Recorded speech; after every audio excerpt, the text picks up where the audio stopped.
Hi guys, tonight we step into a world that feels both distant and strangely familiar. A vast frozen landscape stretching under a pale sky where the wind moves softly across endless fields of ice and snow. You find yourself standing on ground that feels solid and ancient beneath your feet, the air cold enough to gently sting your skin. The silence broken only by the faint crunch of frost as you take your first step forward. So before you get comfortable, take a moment to like the video and subscribe, but only if you genuinely enjoy what I do here. And if you feel like it, share where you are in the world and what time it is for you right now. It is always comforting to imagine this quiet journey connecting people across different places and nights. Now dim the lights and you begin to walk. The Ice Age, around 20,000 years ago, was not a single moment but part of a long period known as the last glacial maximum, when vast ice sheets covered much of the northern parts of the Earth. In places that are now forests, cities and farmland, there were instead towering walls of ice stretching for hundreds of kilometres. The climate was colder, drier, and far less forgiving than what you might be used to today. You notice the sky above you pale and slightly muted, as if the sunlight itself struggles to fully reach the ground. The air carries a quiet stillness, and with each breath you can almost feel how precious warmth would have been. Temperatures in many regions were several degrees colder than today, which may not sound like much at first, but across an entire planet even a small shift creates immense change. Researchers continue to question exactly how cold different regions became, with some suggesting extreme seasonal swings, while others believe the cold remained more steady but relentless. Either way, for the people who lived through it, this was simply the world they knew. You walk slowly forward, your steps steady, noticing how the land stretches outward in subtle variations of white-grey and pale blue. There are no roads, no buildings, no signs of the structured world you know today. Instead, the environment feels open, exposed, and deeply quiet. And yet this was not an empty world. Humans were here. Small groups of people moved across these landscapes, adapting in ways that seem almost unimaginable from a modern perspective. At this point in time, Homo sapiens had already spread across much of the globe, and in some regions they shared the land with other human species such as Neanderthals, although by 20,000 years ago Neanderthals had largely disappeared. Some historians suggest that interactions between these groups may have included cooperation or exchange, while others believe competition played a greater role.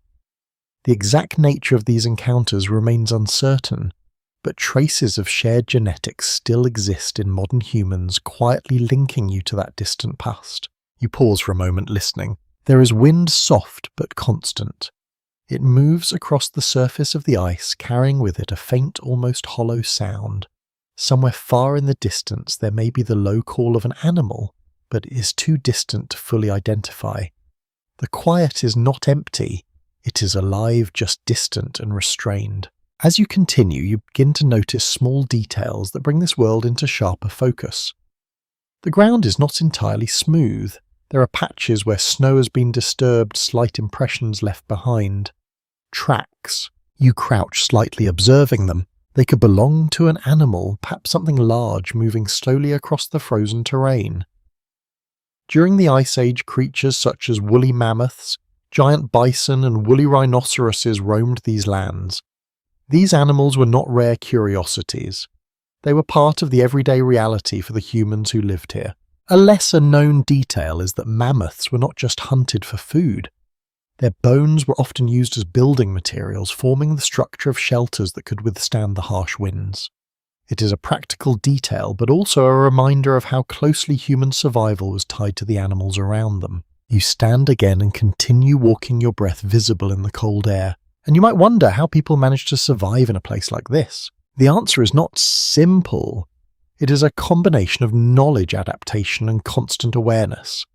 Early humans understood their environment in a way that feels almost instinctive. They knew where to find food, how to track animals, how to build shelter, and how to stay warm. Fire played a central role in this survival. While humans had already been using fire for hundreds of thousands of years, during the Ice Age, it became even more essential. It provided warmth, light, and a place for social gathering. It also allowed food to be cooked, making it easier to digest and safer to eat. You imagine a small group gathered around a fire somewhere beyond the horizon, their figures dimly lit by flickering light, their movements slow and deliberate. There is a sense of closeness there, not just for comfort, but for survival. As you walk, the wind shifts, slightly brushing against your face. The cold feels sharper now, and you instinctively pull your arms closer to your body. Early humans would have worn clothing made from animal hides, carefully prepared and layered to trap heat. Sewing tools made from bone allowed them to stitch garments that fit closely, reducing the loss of warmth. Today you might reach for a jacket without thinking, perhaps even adjusting the temperature indoors with a simple touch. Here every layer mattered. Every detail could mean the difference between comfort and danger. The landscape around you begins to change almost imperceptibly. There are slight rises in the terrain, small ridges where the wind has shaped the snow into gentle waves. It is not dramatic, but it adds texture to the otherwise open space. You continue forward, and with each step the sense of time begins to shift. This is not a moment in history that moves quickly. It stretches. Days, seasons, years, all blending into long cycles shaped by climate and movement. Human life here was not about rushing forward, but about enduring, adapting, and continuing. Scholars remain divided on how organized these early groups were. Some believe they formed tight family units with clear roles, while others suggest more fluid social structures where individuals moved between groups. What is clear is that cooperation was essential. No one survived alone for long in a world like this. You pause again, looking out across the frozen expanse. There is a quiet realization that settles in. This world, harsh as it seems, was not seen as harsh by the people who lived in it. It was simply their home. The cold, the wind, the vast open land, all of it was part of their normal experience. And as you stand there feeling the stillness, you begin to sense something deeper, a connection. Because despite the distance in time, despite the differences in technology and comfort, these people were not so different from you. They felt the cold, they sought warmth, they relied on others, they adapted to the world around them. You take another step forward, the sound of snow beneath your feet soft and steady. The journey has only just begun. You continue forward into the pale expanse, the quiet stretching around you like a soft, endless horizon. The cold does not rush or strike suddenly. It settles slowly into your awareness, a steady presence that shapes every movement you make. Your breath drifts outward, in faint clouds dissolving into the still air, and for a moment you notice how each exhale feels warm, fragile, almost temporary. Life here exists at the edge. Around 20,000 years ago, during the peak of the last glacial maximum, much of the northern hemisphere was locked beneath immense ice sheets. In regions such as northern Europe and North America, ice could reach thicknesses of over a kilometre, slowly pressing down on the land beneath it. Entire landscapes were reshaped under that weight, though from where you stand now the process feels distant, almost silent. Some researchers suggest that these ice sheets advanced and retreated in slow pulses, while others argue that their movement was more gradual and steady. Either way, the result was a world in constant quiet transformation. You walk carefully, noticing how the ground beneath you shifts from compacted snow to patches of exposed earth. It is frozen hard, resistant to your steps, yet textured with subtle cracks and faint lines where the cold has taken hold. The land here is not lifeless. It simply moves at a slower rhythm. And in this rhythm, humans found a way to exist. You begin to imagine what it would feel like to live here, not just for a moment, but for an entire lifetime. There are no warm houses waiting at the end of the day, no stored comfort beyond what you carry or create. Survival depends on attention, on memory, on knowing the land as something more than scenery. You notice a slight dip in the terrain ahead where the wind has been less forceful. Snow has gathered there, forming a soft, uneven layer. You step into it and the ground gives slightly beneath your weight. It is a small detail, but it reminds you how every step in this world requires awareness. Early humans who lived in these environments developed an intimate understanding of such details. They knew where snow might hide softer ground, where ice might crack beneath pressure, where animals might pass based on subtle changes in the landscape. This kind of knowledge was not written down. It was learned, shared, and remembered. And it had to be, because the margin for error was small. You pause and look outward again, scanning the distance. The horizon seems empty at first, but then your eyes begin to adjust. There are faint movements, faraway shapes that shift slowly against the pale background. Animals, perhaps, moving in groups, grazing or travelling. During the Ice Age, many regions supported what scientists call a steppe tundra ecosystem, a mix of cold grasslands and sparse vegetation. It may seem surprising, but these areas could sustain large populations of herbivores, which in turn supported human hunters. A lesser-known detail is that this ecosystem was actually quite productive in its own way. While it lacked the dense forest you might expect, it offered enough plant life to support massive animals, creating a delicate balance between scarcity and abundance. You take a few steps closer, though, the distance remains vast. The animals are still too far to clearly identify, but their presence changes the feeling of the landscape, and it is no longer empty. It is inhabited, active in quiet ways. And where there are animals, there are people. You begin to think about how early humans approached this environment. Hunting was not just about strength or speed. It required planning, patience, and cooperation. Groups would track animals over long distances, sometimes for days, watching for signs of weakness or opportunity. Historians still debate whether large hunts such as those involving mammoths were common or relatively rare events. Some suggest they were central to survival, while others believe smaller game and gathered foods played a more consistent role. The truth likely lies somewhere in between. You imagine a group moving across the same land, their footsteps careful, their attention focused. They would have communicated quietly, using gestures, shared understanding, and experience built over years. The wind brushes past you again, slightly stronger now, carrying a faint scent that is difficult to place. Cold, dry, with a trace of something organic. It lingers for only a moment before fading. Your hands feel colder. You instinctively rub them together, though you know it does little. Early humans relied on more than instinctive gestures. They crafted tools that extended their abilities, including simple coverings for hands and feet designed to reduce heat loss. Even small improvements in insulation could make a significant difference over time. Today, comfort is often immediate. You adjust a thermostat, add a blanket, step indoors. Here, comfort is constructed slowly, piece by piece, through effort and knowledge. You continue walking, your pace steady. There is a subtle slope ahead, leading slightly upward. As you climb, the wind becomes more noticeable, brushing across your face and clothing with a soft but persistent pressure. At the top, you pause and look out again. The view stretches even farther now, and in that distance, you begin to notice something else. A faint line of darker shapes low to the ground. Not animals this time, something more still. Shelter, perhaps. Early human groups often created temporary dwellings, especially in open environments like this. In some regions, they built structures using mammoth bones arranged into circular frames covered with hides to block the wind. These shelters were not permanent, but they offered protection from the elements. A curious detail is that some of these structures have been found with central hearths, suggesting that fire was carefully managed within them, providing warmth in an otherwise unforgiving environment. You imagine approaching such a place. The sound of wind would soften as you move closer. The scent of smoke would become more noticeable. Inside there would be warmth, dim light, quiet voices, perhaps the faint crackle of burning wood or bone. You stand where you are for a moment, letting that image settle. Scholars continue to question how long groups remained in one place during this period. Some believe they moved frequently following migrating animals, while others suggest seasonal camps where people returned again and again.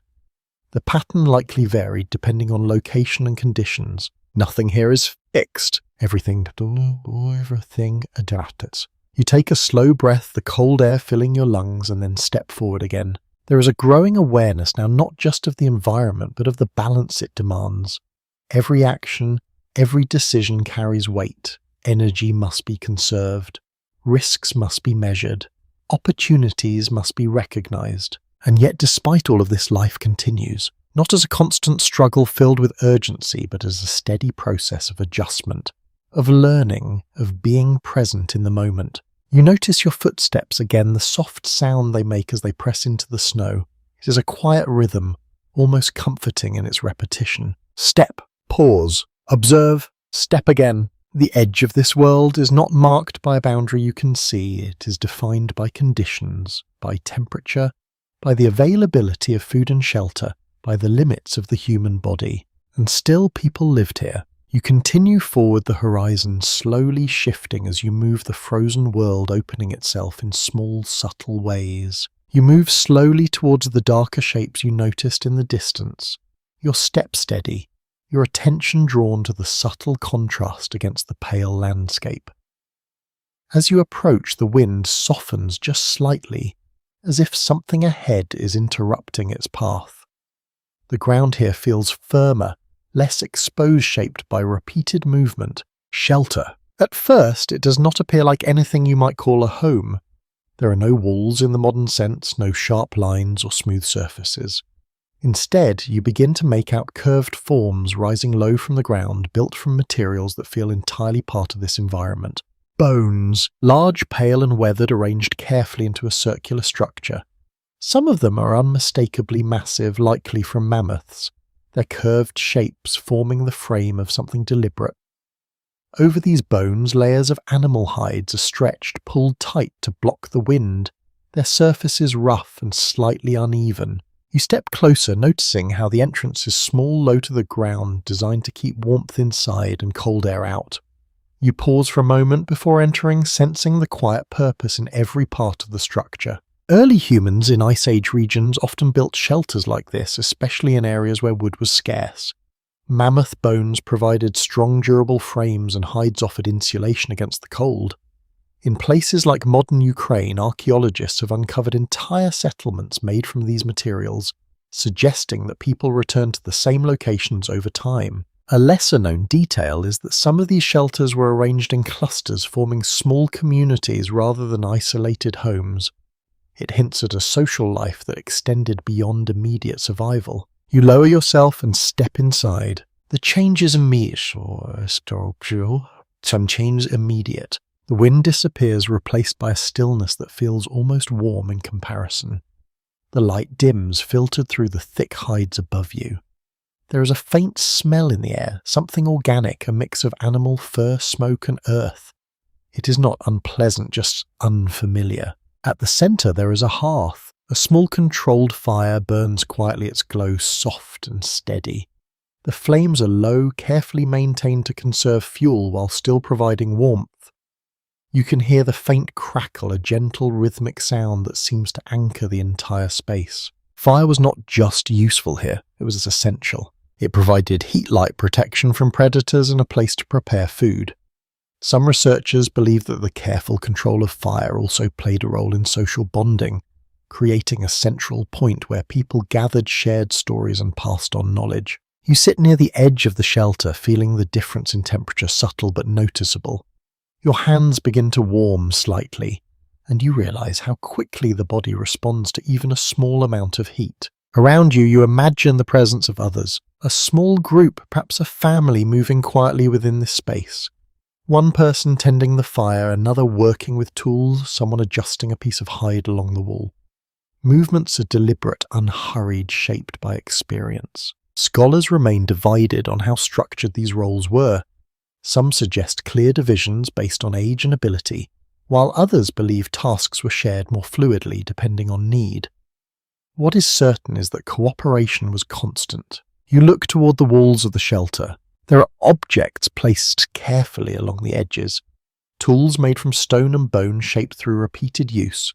Some are sharp, designed for cutting. Others are smoother, perhaps used for scraping hides or preparing materials. You pick one up gently, feeling its weight. Stone tools during this period were often crafted using techniques passed down over generations.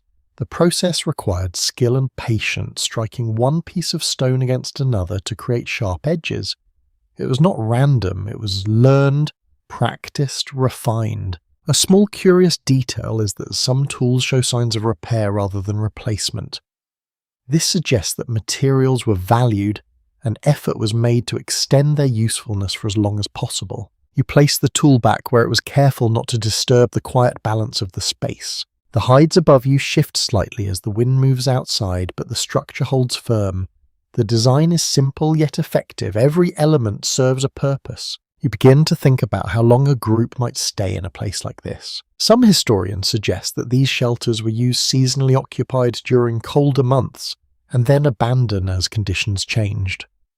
Others propose that certain locations were revisited repeatedly, becoming familiar points in a larger pattern of movement. Either way, permanence was rare. Life here was shaped by movement, by following resources, by adapting to shifting conditions. Shelter was not meant to last forever. It was meant to serve for as long as it was needed. You notice the fire again, the way it flickers gently, its light casting soft shadows along the curved walls. The sound is calming, almost hypnotic. It is easy to imagine sitting here for long periods, watching the flames, listening to quiet conversation. And perhaps in moments like this there was something more than survival. A sense of pause, a moment of rest. You lean back slightly, your body relaxing as the warmth settles in. Outside the cold continues unchanged. But here within this small space there is a different rhythm. You might wonder how people manage to gather enough fuel to keep fires burning in such an environment. The answer varies. In some regions, small shrubs and driftwood provided material. In others, animal bones were used as fuel, burning slowly and steadily. It is a practical solution shaped by necessity. Today, energy feels abundant, almost invisible in its availability. You press a switch and light appears. You turn a dial and heat follows. Here every source of warmth required effort, planning and constant attention. You sit quietly, letting the contrast settle in. Researchers continue to question how comfortable these shelters truly were. Some believe they provided significant protection, creating microenvironments that made survival more manageable. Others suggest that even inside conditions remained harsh by modern standards. The truth is likely somewhere in between. You reach out slightly toward the fire, feeling the warmth more clearly now. It is not overwhelming. It does not fill the space completely, but it is enough. Enough to survive. Enough to rest. Enough to continue. You take a slow breath, the air warmer here carrying the faint scent of smoke. It fills your lungs, differently softer than the cold air outside. And for a moment you understand something simple but profound. Shelter is not just a structure, it is a boundary. A small, fragile separation between the human body and the vast, indifferent environment beyond it. You remain there quietly, listening to the soft crackle of the fire, the faint movement of hides above the distant whisper of wind outside. Then slowly you rise. You move toward the low entrance, pausing once more before stepping out.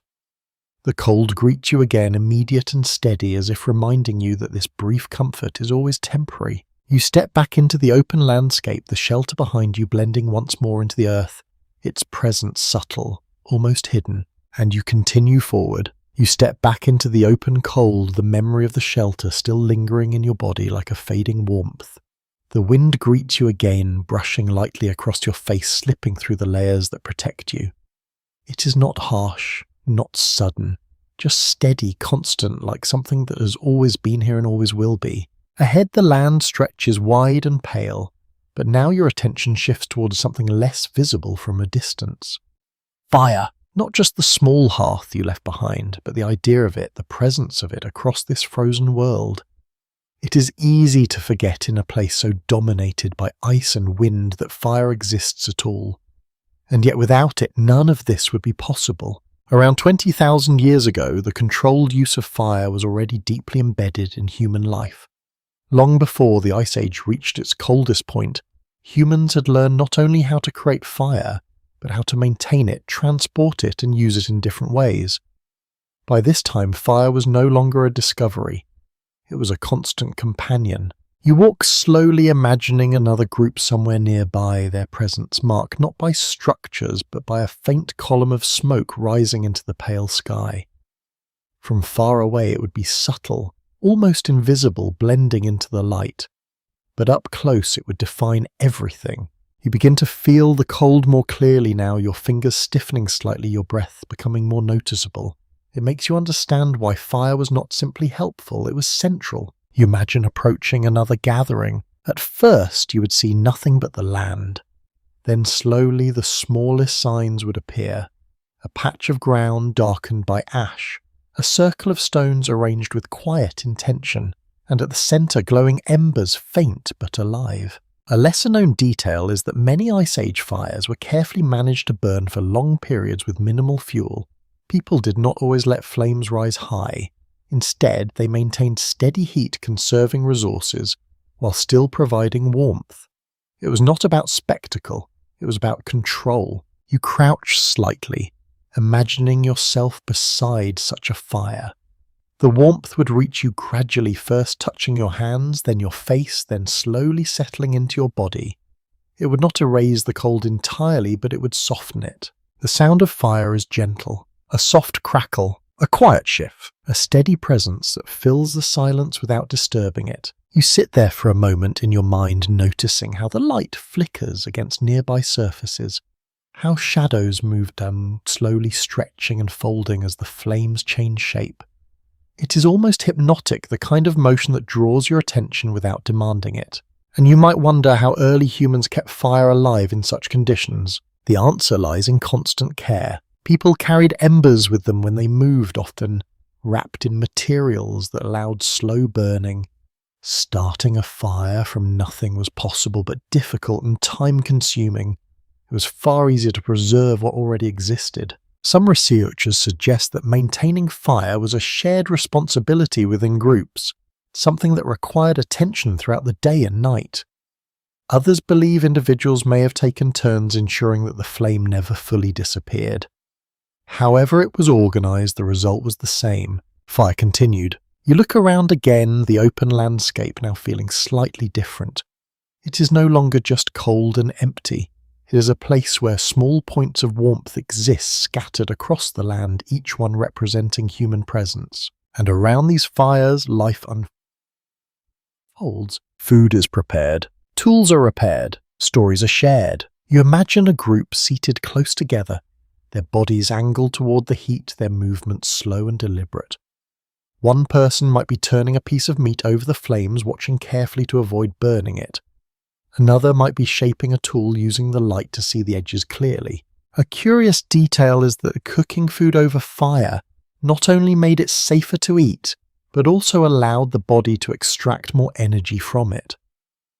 This may seem simple, but over time it had a significant impact on human survival, especially in environments where food was not always abundant. You shift your weight slightly, feeling the imagined warmth, and then stand again. The fire is behind you now, but its presence remains in your thoughts. You begin to walk once more, your steps steady, your awareness sharpened by what you have seen. The cold feels less abstract now. It's something that must be answered, balanced, managed. The sky above you begins to change subtly. The light softens, shifting toward a dimmer tone. It is not sudden, just gradual, as if the day is gently preparing to rest. Night in the Ice Age would have been very different from what you know today. Without artificial light, darkness arrives, fully surrounding everything. The stars would have been bright, clear, uninterrupted by anything but the atmosphere itself. Some historians suggest that firelight became even more important during these hours, not just for warmth, but for visibility and comfort. Others point out that humans may have adapted their routines to the natural cycle of light, resting more during the longest nights. You pause and look upward. The sky feels vast, the air feels still, and for a moment you imagine the combination of firelight below and starlight above, a quiet balance between warmth and distance. You continue walking your body, moving in a slow rhythm that matches the environment around you. There is no urgency here, no sudden change. Everything unfolds gradually. The idea of fire stays with you, not just as a tool, but as something deeper, a point of gathering, a source of connection, a small steady presence that turns an open, indifferent world into something more familiar. You take another step, the sound of snow beneath your feet soft and consistent, and somewhere in the distance, unseen but certain, another fire burns. You continue across the open plain, the memory of warmth slowly fading as the cold settles back into your skin. The land stretches outward in long, quiet lines shaped by wind and time. Your steps feel steady, measured, each one pressing softly into the frozen ground.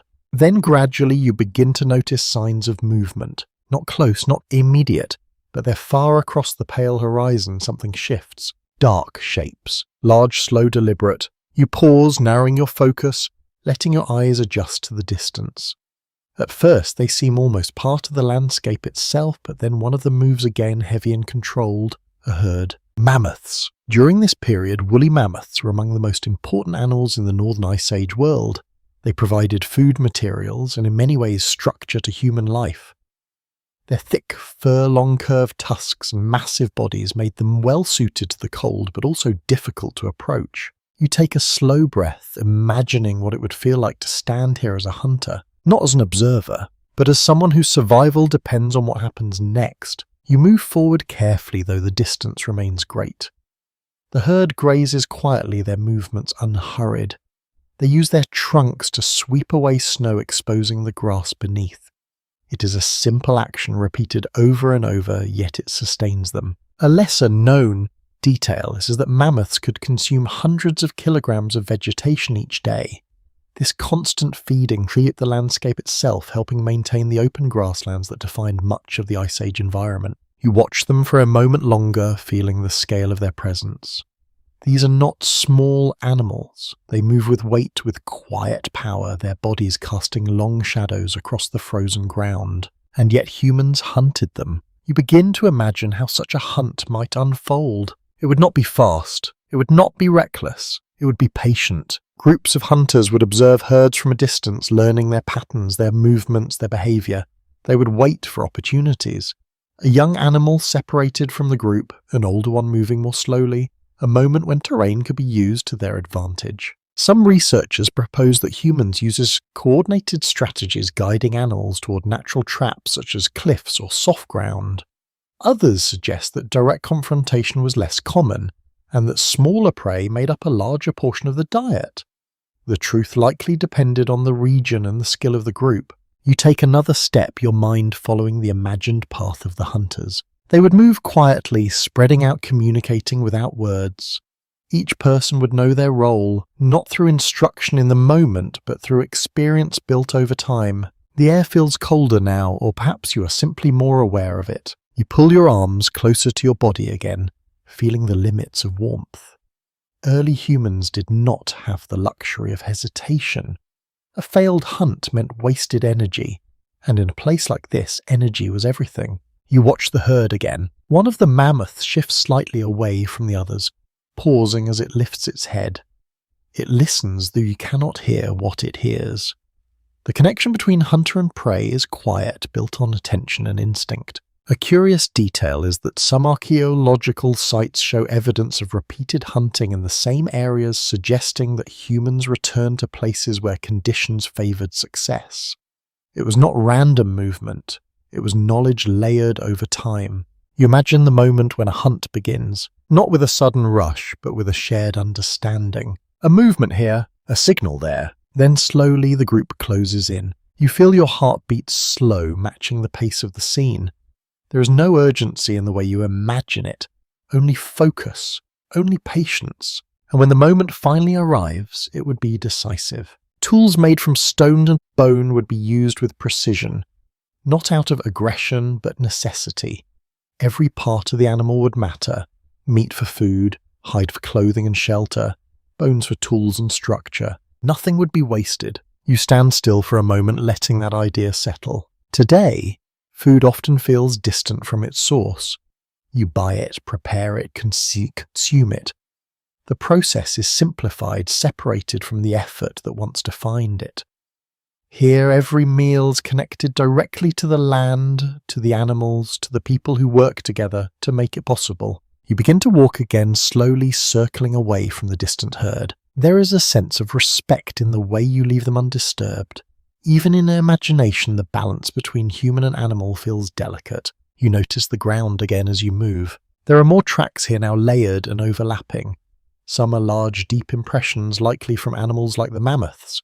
Others are smaller, lighter, perhaps from humans or other creatures moving through the same space. The land records everything. For a time, until wind and snow smooth it away, you follow one set of smaller tracks for a few steps, noticing how they move with intention, not wandering but directed.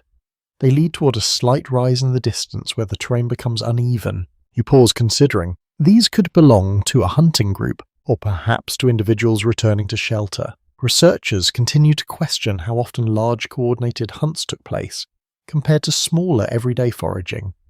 Some argue that dramatic hunts have been emphasized because they leave clearer evidence, while daily activities quieter and less visible may have been just as important. You take a slow breath, the cold air filling your lungs again. The world around you remains quiet, but now it feels more active, more alive with purpose. As every movement, every track, every distant shape carries meaning. You continue forward your steps, steady, your awareness deepening. The hunt is not just an event, it is part of a larger rhythm, a cycle of movement, effort, success and rest. And within that cycle, humans found a way to endure. You glance once more toward the distant herd, now slightly farther away, as they continue their slow path across the plain. Then you turn, following the tracks ahead. You follow the smaller tracks across the frozen ground, your steps careful as you place your feet where others once stepped. The impressions are faint in places softened by wind and drifting snow, but they remain visible enough to guide you forward. There is a quiet sense of direction here, not marked by signs or paths, but by repetition, by memory, by the simple act of moving through the same spaces again and again. As you walk, you begin to notice something else along the ground. Small fragments. At first, they appear as scattered stones, irregular and unremarkable. But as you move closer, you realize they are not random. Some have sharp edges, clean angles that do not occur naturally. Others are smoother worn in specific ways. Tools. Around 20,000 years ago, humans relied on what is often called Upper Paleolithic technology.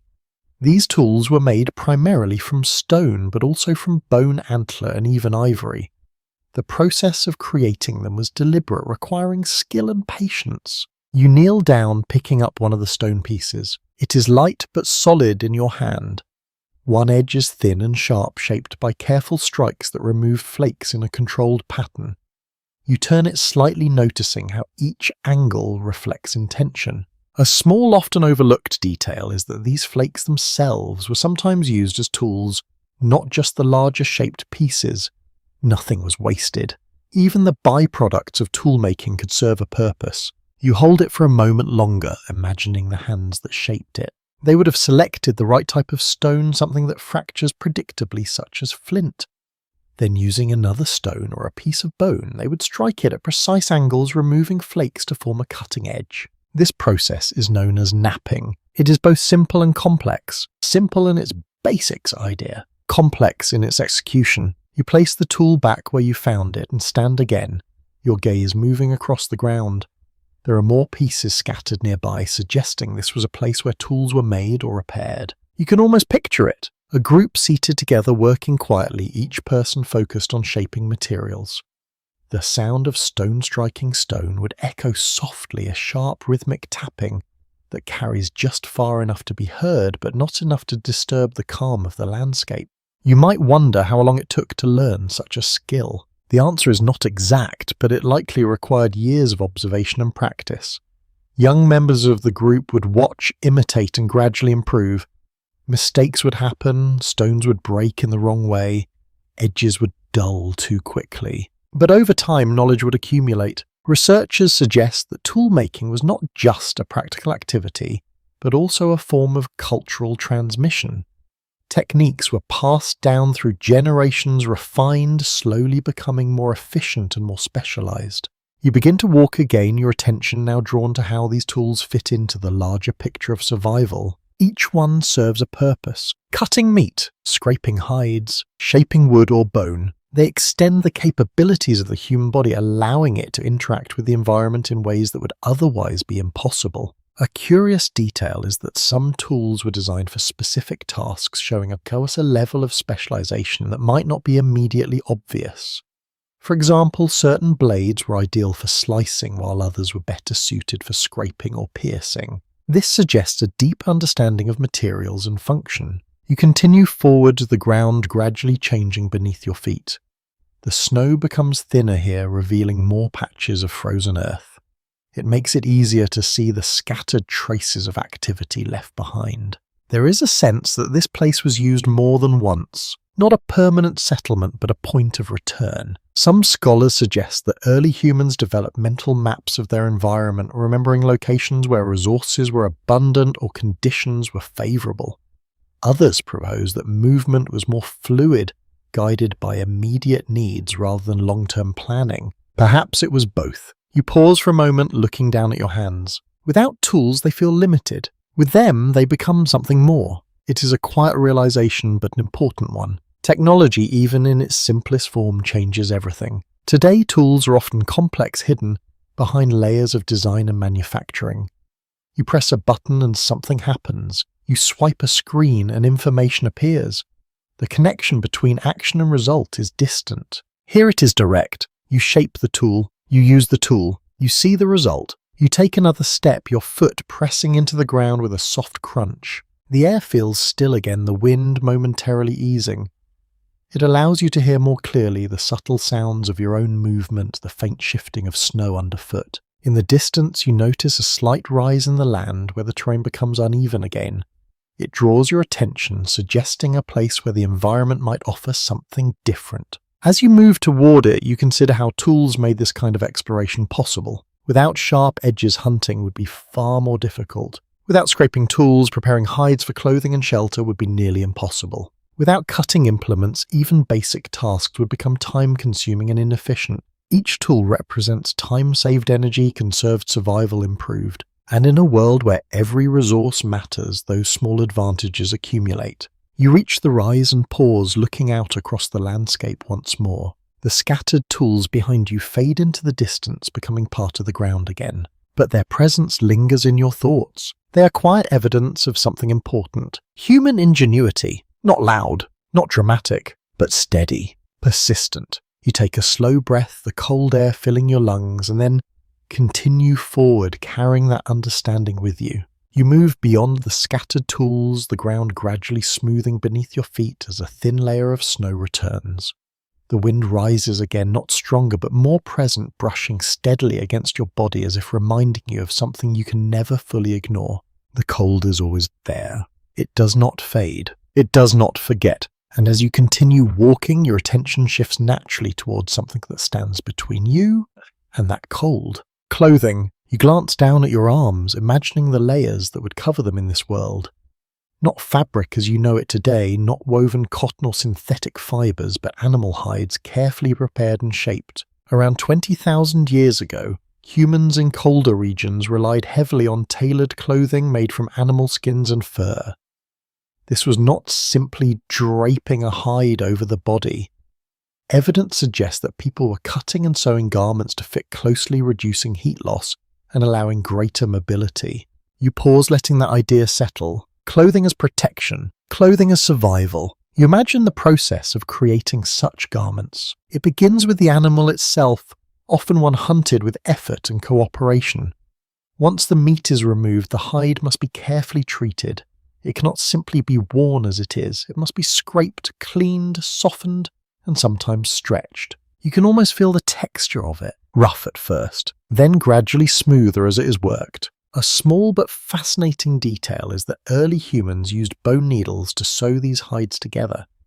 Some of these needles, discovered by archaeologists, are remarkably fine and precise with small eyes for threading sinew. It suggests a level of craftsmanship that feels surprisingly delicate for such a harsh environment. You take a slow breath, imagining holding one of these needles, threading it carefully, pulling it through thick material. It is a quiet task. Focused. Perhaps done near the fire where light and warmth make the work easier. You begin to walk again, your mind following the process further. Different parts of the animal would serve different purposes. Thick fur might be used for outer layers, providing insulation against wind and snow. Softer materials could line the inside, trapping heat close to the body. Footwear would be especially important. You look down at the ground again, noticing how uneven it can be, how the cold seeps upward through every step. Early shoes, often made from layered hides and filled with insulating materials like grass, helped protect against both cold and injury. Some researchers suggest that these early garments were so effective that they allowed humans to move into environments that would otherwise have been uninhabitable. Others propose that adaptation also involved changes in behavior such as limiting exposure and carefully managing movement. Either way, clothing became an extension of the human body. You pull your arms closer to your sides again, feeling the imagined layers around you. The difference is noticeable even in thought. The cold is still present, but it is held at a distance softened by what's around you. You continue forward, noticing how the wind interacts with the landscape, see? It moves over ridges and dips, creating small patterns in the snow. It is not random, it follows the shape of the land. Clothing had to respond to this as well. Loose garments might allow cold air to enter. Tight seams would help block it. Openings would be minimized. Everything designed with purpose. A lesser-known observation is that some Ice Age clothing may have included decorative elements such as beads or patterns. While survival was the priority, there are hints that appearance and identity still mattered. Even in the coldest environments, people found ways to express themselves. You pause for a moment considering that. In a world defined by survival, there was still room for creativity. You imagine a person sitting near the fire, carefully attaching small pieces of bone or shell to a garment. Not because it was necessary, but because it meant something. You take another step, the snow compressing softly beneath your foot. The air feels slightly sharper now, perhaps as the day continues to shift. You notice how quickly exposure could become uncomfortable without proper protection. It gives you a deeper appreciation for the effort behind every layer of clothing. Today you might choose what to wear based on style or preference, adjusting to temperature with simple options. Here every choice would be guided by necessity. Warmth first, everything else second. You continue walking, your pace steady, your awareness towards grounded in the details of the environment. The landscape remains open, but now it feels less distant.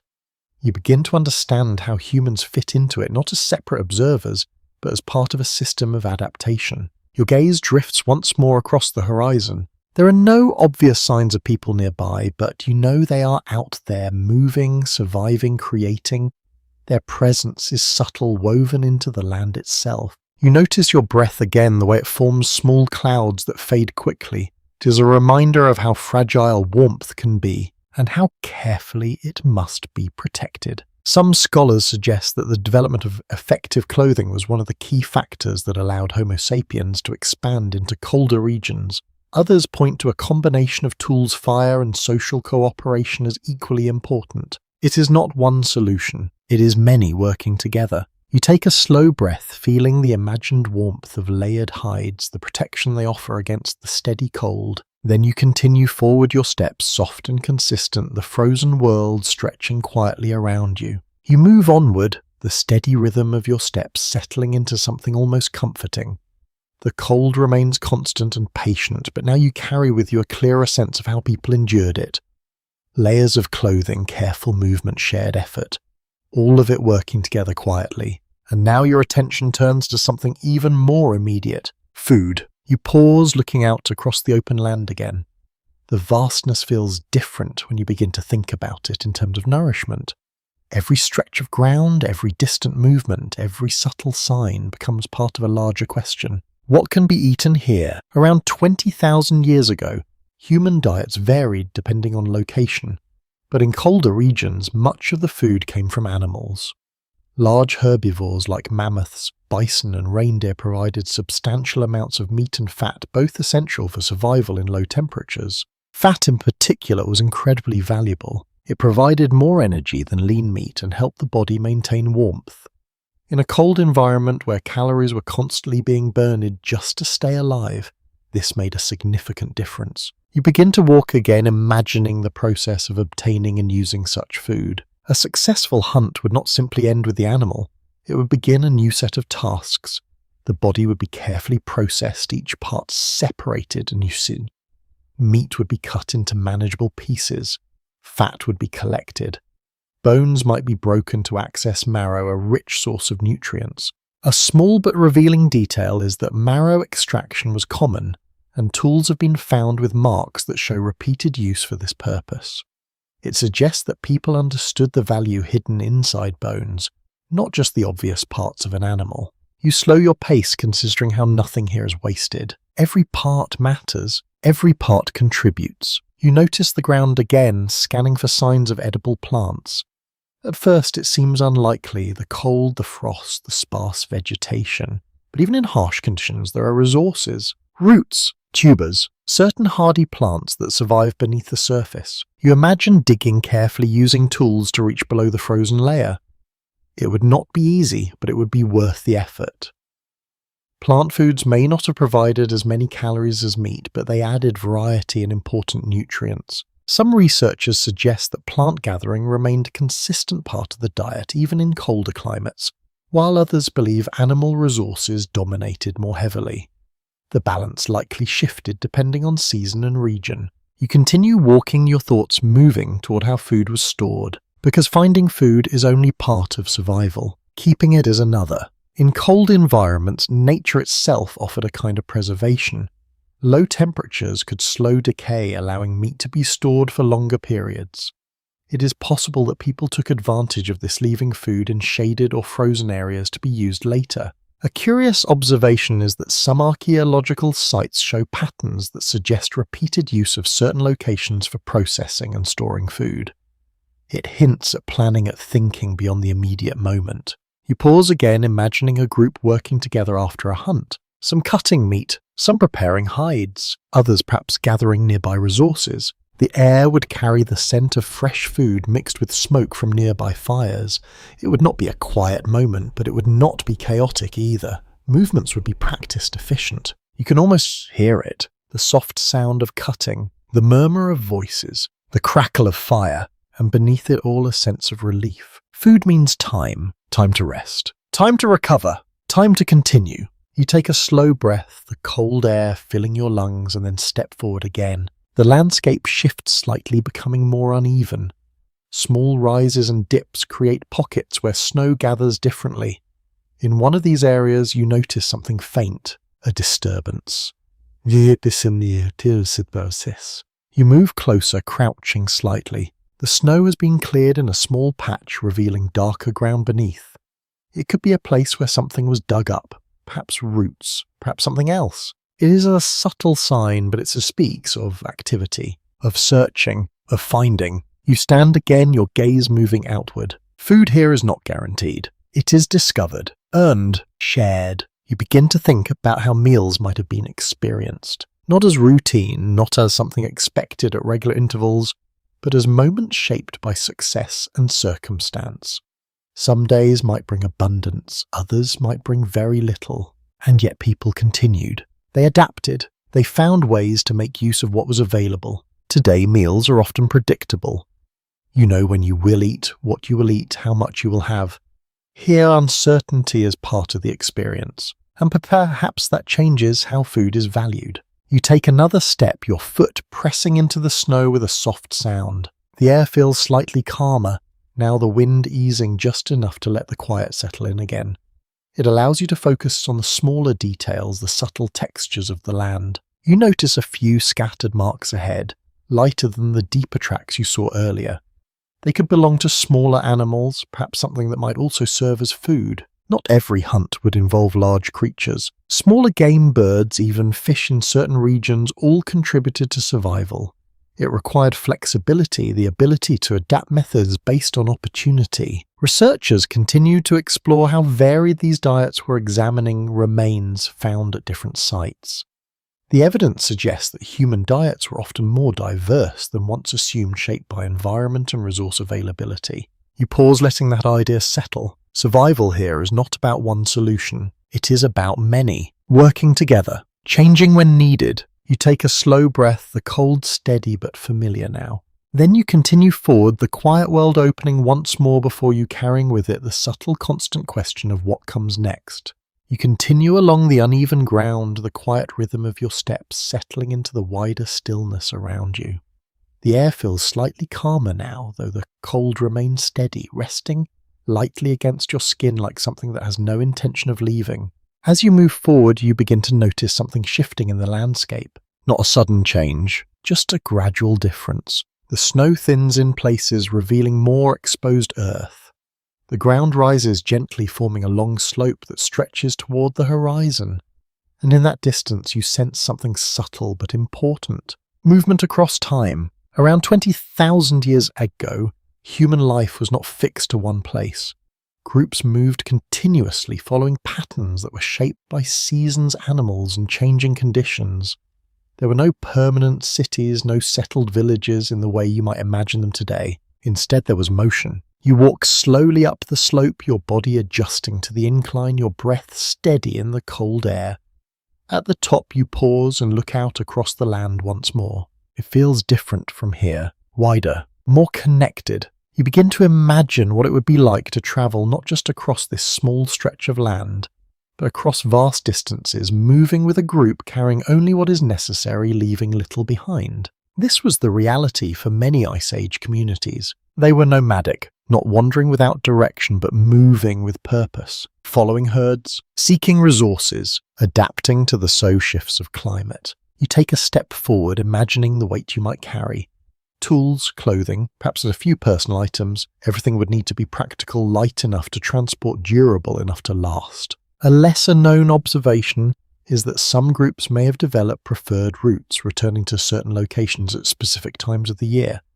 These patterns, though not written down, formed a kind of invisible map across the landscape. You begin to descend the slope, your steps careful on the uneven ground.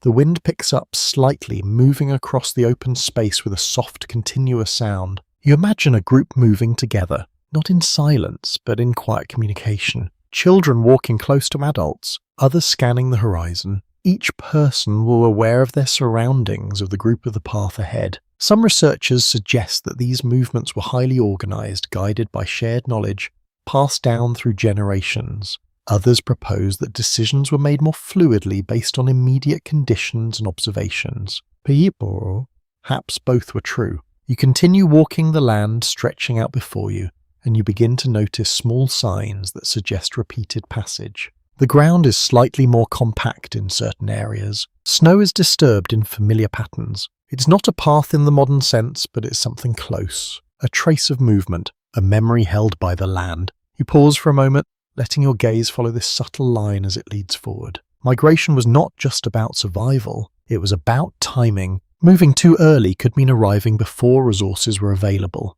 Moving too late could mean missing them entirely. This required awareness, patience, and an understanding of cycles that unfolded over long periods. You take a slow breath, the cold air filling your lungs, and then continue. The sky above you remains pale, the light soft and diffused. It creates a sense of timelessness, as if the day could stretch on without clear beginning or end. You begin to think about rest, because constant movement cannot continue without pause. Groups would have stopped at certain points, setting up temporary camps, much like the shelter you visited earlier. These pauses were part of the journey moments to recover, to prepare to plan the next steps. A small but interesting detail is that some campsites show evidence of repeated use over many years, suggesting that people return to the same places again and again. These locations may have offered reliable resources or protection from the elements. You imagine arriving at such a place, the feeling of recognition, the sense of familiarity in an otherwise vast and changing world. You continue forward your steps, steady, your awareness expanding. The idea of movement begins to feel less like travel and more like a way of life, not a temporary condition, but a constant state. Today you might think of travel as something separate from daily living, something planned and structured. Here there is no separation. Movement is living. Living is movement. You pause again, looking out across the horizon. There is no clear destination visible, no endpoint, and yet the journey continues. You begin to understand that for the people who lived in this time, the concept of place was different. It was not defined by fixed boundaries or permanent structures, but by familiarity, by repeated experience, by the knowledge of where to go and when. Researchers continue to explore how these patterns of movement influence social connections, suggesting that groups may have met and interacted at certain times and places. Others propose that distances between groups could be quite large, leading to long periods of isolation. The truth likely varied. You take another step, the snow compressing softly beneath your foot. The air feels steady again, the wind easing just enough to let the quiet return. You follow the faint path ahead, your body moving in a slow, continuous rhythm. And as you do, you begin to sense that this movement, this quiet progression across the land is not just a response to the environment. It's part of who these people were, and in some small way it still exists within you. You follow the faint line across the ground, your steps settling into a slow, even rhythm. The landscape stretches quietly around you, but something begins to change as the light softens further. The sky dims not suddenly, but gently, as if the day is lowering itself into rest. Evening arrives. You pause and look outward, noticing how the colours shift. The pale tones of snow and sky begin to deepen into shades of blue and grey. Shadows grow longer, softer at their edges, blending into the land instead of cutting across it. The world becomes quieter, or perhaps you simply begin to hear it more clearly. The Ice Age night would have been a different experience from anything familiar today. Without artificial light, darkness settles, fully wrapping itself around the land. The stars emerge one by one, sharp and bright in the clear, cold air. You tilt your head upward. The sky is vast, endless, filled with points of light that feel close enough to reach yet impossibly distant. Some researchers suggest that early humans may have used the stars for navigation, recognizing patterns that helped guide movement across the land. Others believe that while the sky was certainly observed, its practical use may have been less structured than we imagine today. Whatever the case, the night sky would have been a constant presence, something both familiar and mysterious. You lower your gaze again, the darkness now settling more firmly across the ground. Shapes become less defined, edges softer. The landscape does not disappear, but it changes, becoming something you must interpret rather than simply see. And then you begin to hear it, the sounds of the night. At first they are faint, a distant call, low and drawn out, carried across the open space. It could belong to an animal, something moving beyond your sight. The sound lingers for a moment, then fades back into the stillness. You stand quietly listening. The wind shifts slightly, creating a soft, continuous whisper as it moves across the snow, brushes past you cool and steady, never fully silent. A lesser-known detail is that sound travels differently in cold air, often carrying farther and more clearly. This would have made the night both revealing and uncertain, allowing distant noises to be heard while making their source difficult to judge. You take a slow breath, the cold air sharper now as the temperature drops further. Night brings more than darkness. It brings deeper cold. You instinctively draw your arms closer, imagining the layers of clothing protecting you. The difference between day and night, even if subtle, would have been important. Small changes in temperature could have significant effects over time. You begin to walk again more slowly now, your steps careful as visibility decreases. Each movement feels more deliberate, guided not just by sight but by awareness of the ground beneath you. You notice how the snow reflects what little light remains, creating a faint glow that outlines the terrain. It is not bright, but it is enough. In the distance, you see something else. A flicker. Small, steady firelight. You move toward it, your pace unhurried, your attention drawn to that single point of warmth in the darkness. As you approach, the light grows slightly brighter, revealing the outline of a small group gathered close together. You stop at a respectful distance, observing. They sit in a loose circle, their bodies angled toward the fire. The flames are low controlled, casting a soft glow that illuminates faces, hands, and the immediate ground around them. Beyond that circle, the darkness remains complete. This is how night was experienced, not as a fully visible space, but as a series of small illuminated areas surrounded by vast shadow. You listen closely. There are voices quiet and steady. Not loud conversation, but gentle exchange. The kind of speaking that does not disturb the calm of the night. You imagine what they might be sharing. Stories, memories, information about the land, about animals, about where to move next. Some scholars suggest that storytelling played an important role in early human societies, serving as a way to pass down knowledge and reinforce group identity. Others propose that much of this communication was practical, focused on immediate needs. Perhaps it was both. You take a step closer, feeling the warmth reach you again. It is subtle but noticeable. The firelight flickers across the ground, creating moving patterns that draw your eye. Shadows stretch and contract, shifting with each small change in the flames. You notice a child sitting near one of the adults, watching the fire with quiet attention. The scene feels calm, grounded, held together by the simple presence of warmth and light. A small but interesting observation is that even in harsh environments, social bonds appear to have remained strong. Evidence suggests that individuals who were injured or less able were sometimes cared for, indicating a level of cooperation and empathy. You stand there for a moment, letting the scene settle in your mind. The cold beyond the fire, the warmth within it. The contrast is clear but not dramatic, just steady. You begin to step back slowly, allowing the firelight to fade again into the distance. The darkness returns around you, but it no longer feels empty. It feels inhabited, alive in quiet ways. You continue walking, your stairs soft, your awareness adjusted to the night. Above you the stars remain. Around you the land rests, and somewhere behind you the fire continues to burn. You move quietly ascend from the distant fire, the soft glow fading behind you, until it becomes just another faint point in the darkness. The night now surrounds you more completely, but it no longer feels unfamiliar.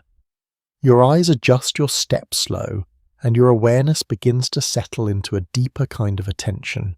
There is a calm here, not empty, but shared. You continue forward, and as you do, you begin to sense something less visible than shelters or tools, yet just as essential. The presence of others. Human life during the Ice Age was rarely solitary.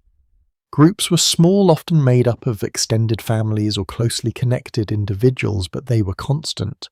Survival depended not just on skill, but on cooperation. You pause, imagining what it would feel like to live within such a group, to wake each day among the same people, to move, hunt and rest together, to rely on one another in ways that feel immediate and unavoidable. Around 20,000 years ago, archaeological evidence suggests that these groups were typically small, perhaps 20 to 40 individuals.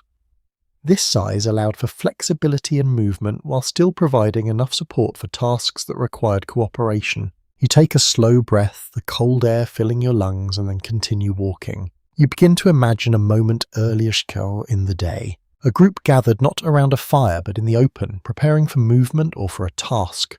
There would be no loud commands, no formal structure as you might expect in modern organizations. Instead, there would be an understanding built through familiarity. Each person knowing what to do, each person aware of the other. Some researchers suggest that these social structures were relatively equal, with fewer rigid hierarchies than later agricultural societies.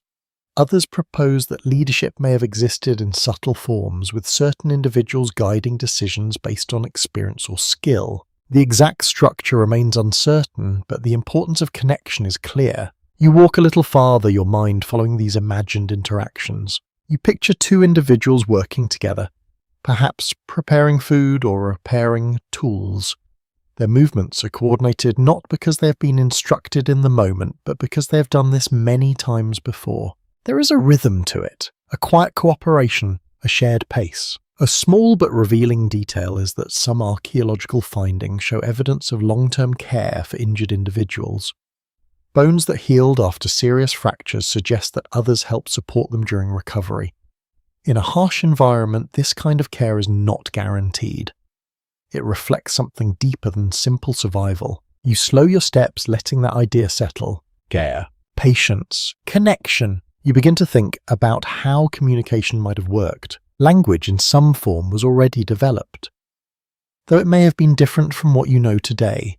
Words, gestures, expressions all working together to convey meaning.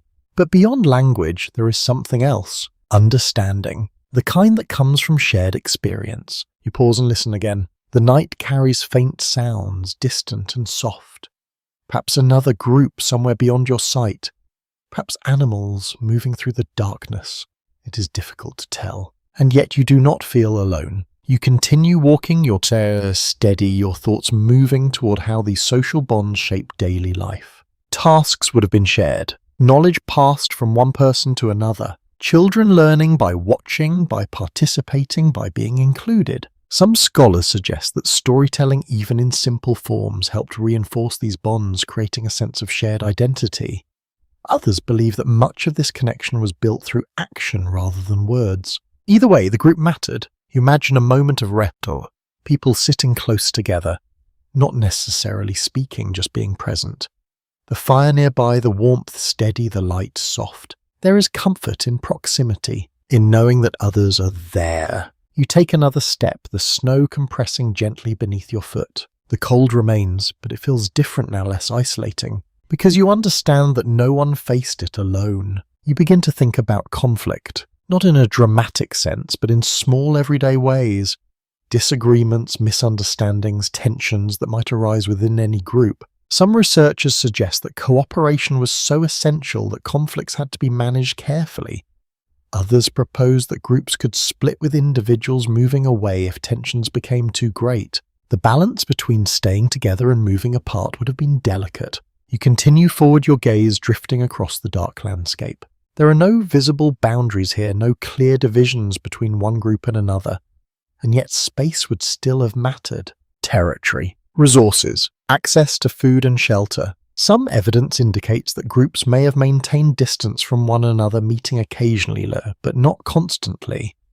These interactions could have been opportunities for exchange, for sharing knowledge, perhaps even for forming new connections. You pause for a moment, considering that. A vast world, small groups, occasional meetings, a network that exists without being mapped. You take a slow breath, the cold air steady and familiar now. Then you continue walking. The idea of community stays with you, not as something large or complex, but as something simple and essential. A group of people moving through the world together, sharing effort, sharing knowledge, sharing the quiet moments between. You notice your footsteps again, the soft rhythm they create. Step, pause, step again. And within that rhythm, you begin to sense how much of human life even now is shaped by these same patterns. Connection, cooperation, presence. You move forward into the night carrying that awareness with you. You continue through the quiet night, your steps slow and even, your senses gently tuned to the world around you. The cold feels steady now, no longer surprising, just present like a constant companion that shapes every movement. As you walk, your thoughts begin to shift again, toward the youngest members of these small groups, children. You pause for a moment, imagining what it would be like to grow up here. Not as an observer passing through, but as someone born into this world, learning it step by step from the very beginning. Around 20,000 years ago, children were not separated from daily life, they were part of it. From a very early age, they would have been carried, guided, and gradually introduced to the rhythms of survival. You begin to walk again, picturing a child moving carefully across the same frozen ground, their steps smaller, their pace slower, but their attention just as focused. Learning here was not formal. There were no lessons in the way you might imagine today. Instead, knowledge was absorbed through watching, through doing, through being present in every activity. Some researchers suggest that children learned by imitation, observing adults as they hunted, gathered, prepared food and made tools. Others propose that play itself may have been a form of learning, allowing children to practice skills in a safer, more flexible way. You slow your pace slightly, imagining a group resting during the day. Adults focused on tasks. Children nearby, not idle, but engaged in their own quieter activities, perhaps mimicking the motions of tool-making with small pieces of stone. Perhaps following tracks in the snow, learning to recognize patterns. A small but revealing detail comes from footprints found at certain archaeological sites. These impressions suggest that children were present during many daily activity, not kept apart but included in the movement of the group. You take a soft breath, the cold air brushing your lungs, and continue forward. The idea of childhood here feels different. Shorter perhaps, more integrated into the responsibilities of the group, but not without moments of lightness. You imagine a child laughing quietly, the sound brief but clear, carried across the cold air. Even in a harsh environment, moments of play would have existed, throwing small pieces of snow, chasing one another across a distance, testing balance on uneven ground. These are simple actions, but they carry meaning. They build coordination, awareness, confidence. You pause again, letting that image settle. Growing up in this world would require learning quickly, but not through pressure or instruction alone. It would come through repetition, through experience, through being part of everything that happens. You begin to notice how the ground beneath you changes slightly, the snow forming small ridges shaped by the wind. It makes walking a bit more uneven, and you adjust your steps accordingly. A child would learn this too, how to place each foot, how to respond to shifting surfaces, how to move with the land, not against it. You continue walking your thoughts, moving toward the role of older members of the group. Elders, those who have lived through many seasons, who carry knowledge that cannot be quickly learned. Some scholars suggest that older individuals played a crucial role in passing down information, guiding younger members, and helping the group adapt to changing conditions. Others point out that survival in such environments would have been difficult for those unable to contribute physically, raising questions about how long individuals could remain within the group. The evidence offers glimpses but not full answers. You take another step, the snow pressing softly beneath your foot. The idea of learning here feels continuous, not divided into stage, not separated into years, just a gradual accumulation of understanding. You imagine a child watching a hunt from a distance, not participating yet, but observing, noticing how adults move, how they communicate, how they respond to the behavior of animals. That observation becomes memory, and memory becomes skill. A lesser-known observation is that some tools found at archaeological sites appear to be less refined, possibly made by younger or less experienced individuals. It suggests that learning involved practice, mistakes, and gradual improvement. You slow your pace considering how different this is from modern life. Today, learning is often structured, organized into clear steps guided by formal systems.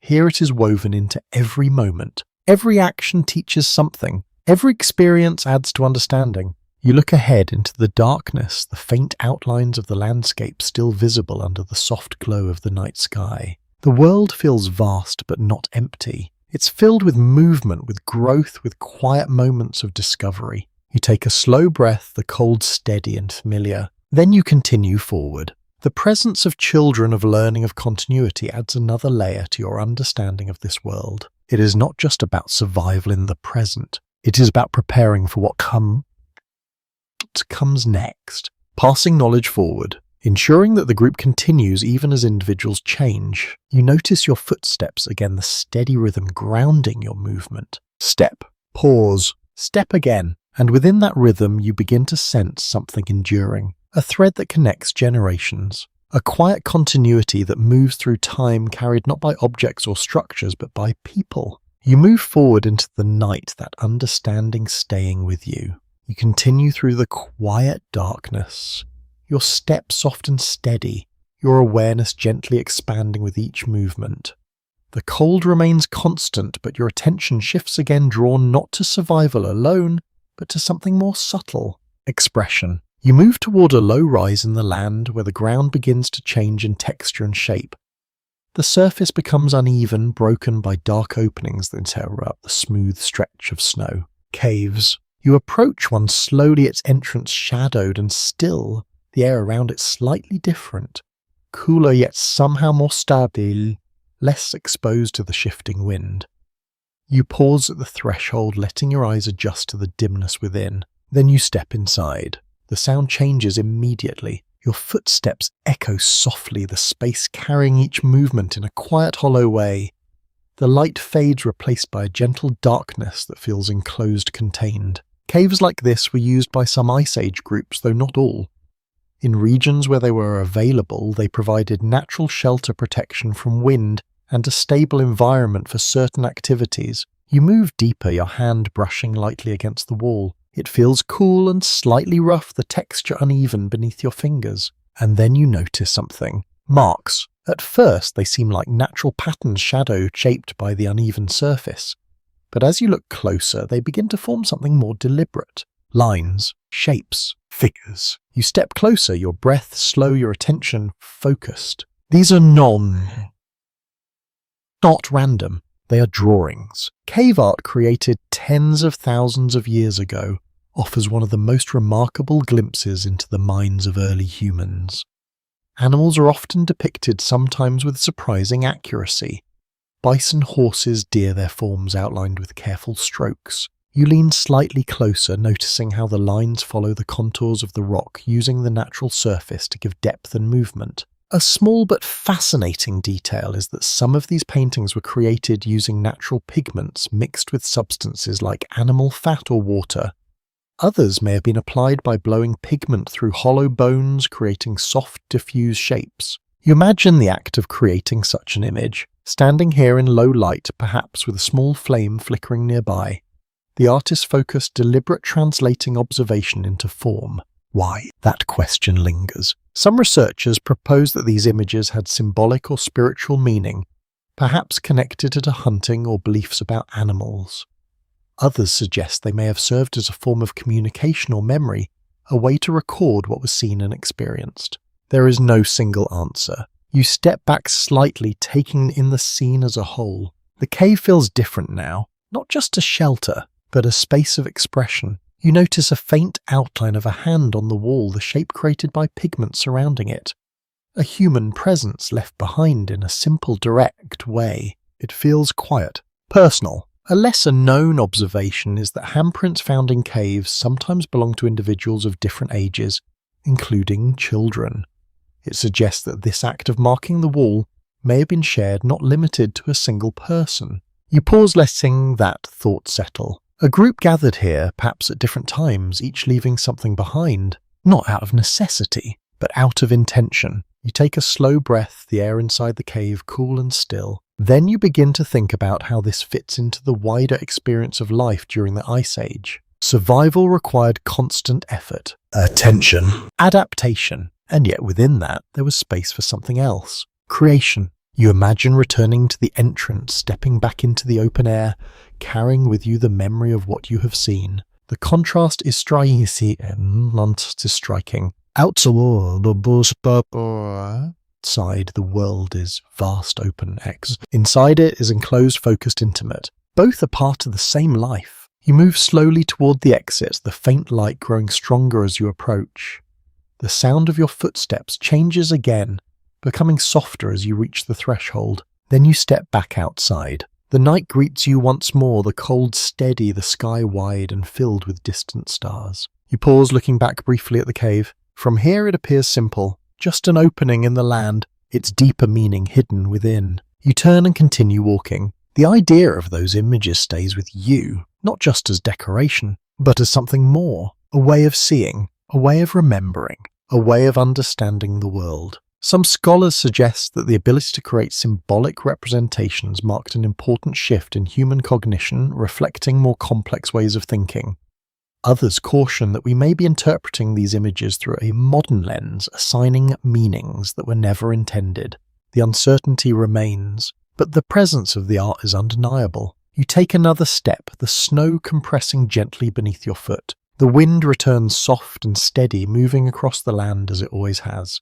And you continue forward, carrying with you the quiet impression of those painted walls, a reminder that even in the coldest and most demanding environments the human mind reached beyond survival. You leave the cave behind its quiet darkness, folding back into the landscape as if it were never fully separate from it. The open night welcomes you again, wide and still, the stars suspended above like distant unmoving lights. Your steps continue slow and even. The cold remains. The wind moves gently, and yet something in your awareness has shifted. You begin to think not just about how people survived here, but how they understood this world. Because survival alone does not explain everything. There are patterns, movements, cycles that repeat over time. The rise and fall of light, the migration of animals, the return of certain places at certain times. And for the people living here, these patterns would not have gone unnoticed. Around 20,000 years ago, early human groups were deeply connected to their environment, observing it closely, learning from it, responding to it. Over time, this attention may have shaped early forms of belief, ways of interpreting what could not be directly controlled. You pause, looking up at the sky again. The stars are steady, unchanging, in their slow movement across the night. You imagine watching them over many evenings, noticing how they shift slightly, how certain patterns return. Some researchers suggest that early humans may have developed symbolic or spiritual interpretations of the natural world, linking animals' weather and celestial patterns to meaning beyond the immediate. Others propose that such interpretations came later, and that Ice Age beliefs were more grounded in direct experience. There is no clear answer, but the question itself lingers. You lower your gaze, your attention returning to the land. You imagine a group gathered near a fire, not speaking of tools or food, but of something less tangible, perhaps gestures toward the sky. perhaps stories about animals that are more than animals. A small but intriguing detail is that some cave art appears in deep, hard-to-reach areas far from where people live day to day. This suggests that certain spaces may have held special significance separate from ordinary activity. You walk slowly, letting that idea settle. Special places, special moments, even here, even now. You continue forward, the ground shifting gently beneath your feet, the snow forming subtle patterns shaped by the wind. You begin to think about animals again, not just as sources of food, but as presences, beings that move through the same world following their own patterns, their own rhythms. You imagine watching a herd over time, noticing where they go, how they behave when they appear and disappear. Over time, these observations become more than practical knowledge. They become familiar, recognizable, perhaps even meaningful. Some scholars suggest that animals may have held symbolic importance, representing forces or ideas beyond their physical presence. Others caution that such interpretations may be shaped by later cultural perspectives, and that we must be careful not to assume too much. The uncertainty remains, but the connection is clear. You take a slow breath, the cold air steady and calm. Then you continue walking. The night feels deeper now, not darker, but more layered, filled with quiet possibilities. You begin to notice how your own thoughts slow, how your attention rests more easily on simple things. The sound of your steps, the movement of air, the distant, almost imagined presence of life beyond your sight. You pause again, closing your eyes for a moment, listening, feeling. Then you open them, the stars still there unchanged. You begin to think about how people might have responded to events they could not explain. A sudden storm, an animal behaving unexpectedly, a change in the land. Without scientific frameworks, these moments would not be empty of meaning. They would invite interpretation, reflection, perhaps even ritual. A lesser-known observation is that certain objects found at archaeological sites, such as carefully shaped figurines or arranged materials, may have held symbolic or ritual significance, though their exact purpose remains uncertain. You walk forward, considering how these small actions might have shaped a sense of understanding, not through written language, not through formal system, but through shared experience, through repetition, through story. You imagine sitting near a fire again, listening, as someone gestures, perhaps mimicking the movement of an animal, perhaps pointing toward the sky, perhaps explaining something that cannot be fully seen. The others listen, not questioning in the way you might today, but absorbing, adding it to what they already know. You take another step, the snow compressing softly beneath your foot. The world around you remains vast and quiet, but it no longer feels empty. It feels interpreted, seen, understood at least in part. You continue forward, your thoughts moving gently without urgency. There is no need to solve everything, no need to define every meaning. The experience itself is enough. The connection between people and their world, between observation and understanding, between survival and belief, all of it forming something that extends beyond the immediate. You glance once more at the sky, the stars steady, distant and patient. Then you lower your gaze and continue walking, the frozen ground stretching quietly before you, carrying with it the unseen layers of thought and meaning that early humans may have woven into their lives. You continue across the quiet land, the memory of the cave and its painted walls still resting gently in your thoughts. The night remains calm, the stars steady above you, and the cold, though constant, now feels familiar rather than distant. As you walk, something shifts again, not in the landscape, but in your awareness. You begin to consider the possibility that this world was not inhabited by just one kind of human. Around this time, Homo sapiens were not always alone. In earlier parts of the Ice Age, other human groups such as Neanderthals had lived across large parts of Europe and Western Asia. By about 20,000 years ago, they had largely disappeared, but the traces of their presence remained both in the land and in the people who continued on. You slow your steps slightly, imagining what it might have been like during those earlier periods. Not empty landscapes, but shared ones. You picture another group similar yet different. Their movements shaped by the same cold, the same need for shelter, the same search for food. And yet their bodies, their features, their ways of living, not exactly the same. Neanderthals were generally more robust with broader builds and strong muscles suited to cold environments. Their tools were effective, their use of fire well established, and their presence across Ice Age landscapes lasted for hundreds of thousands of years.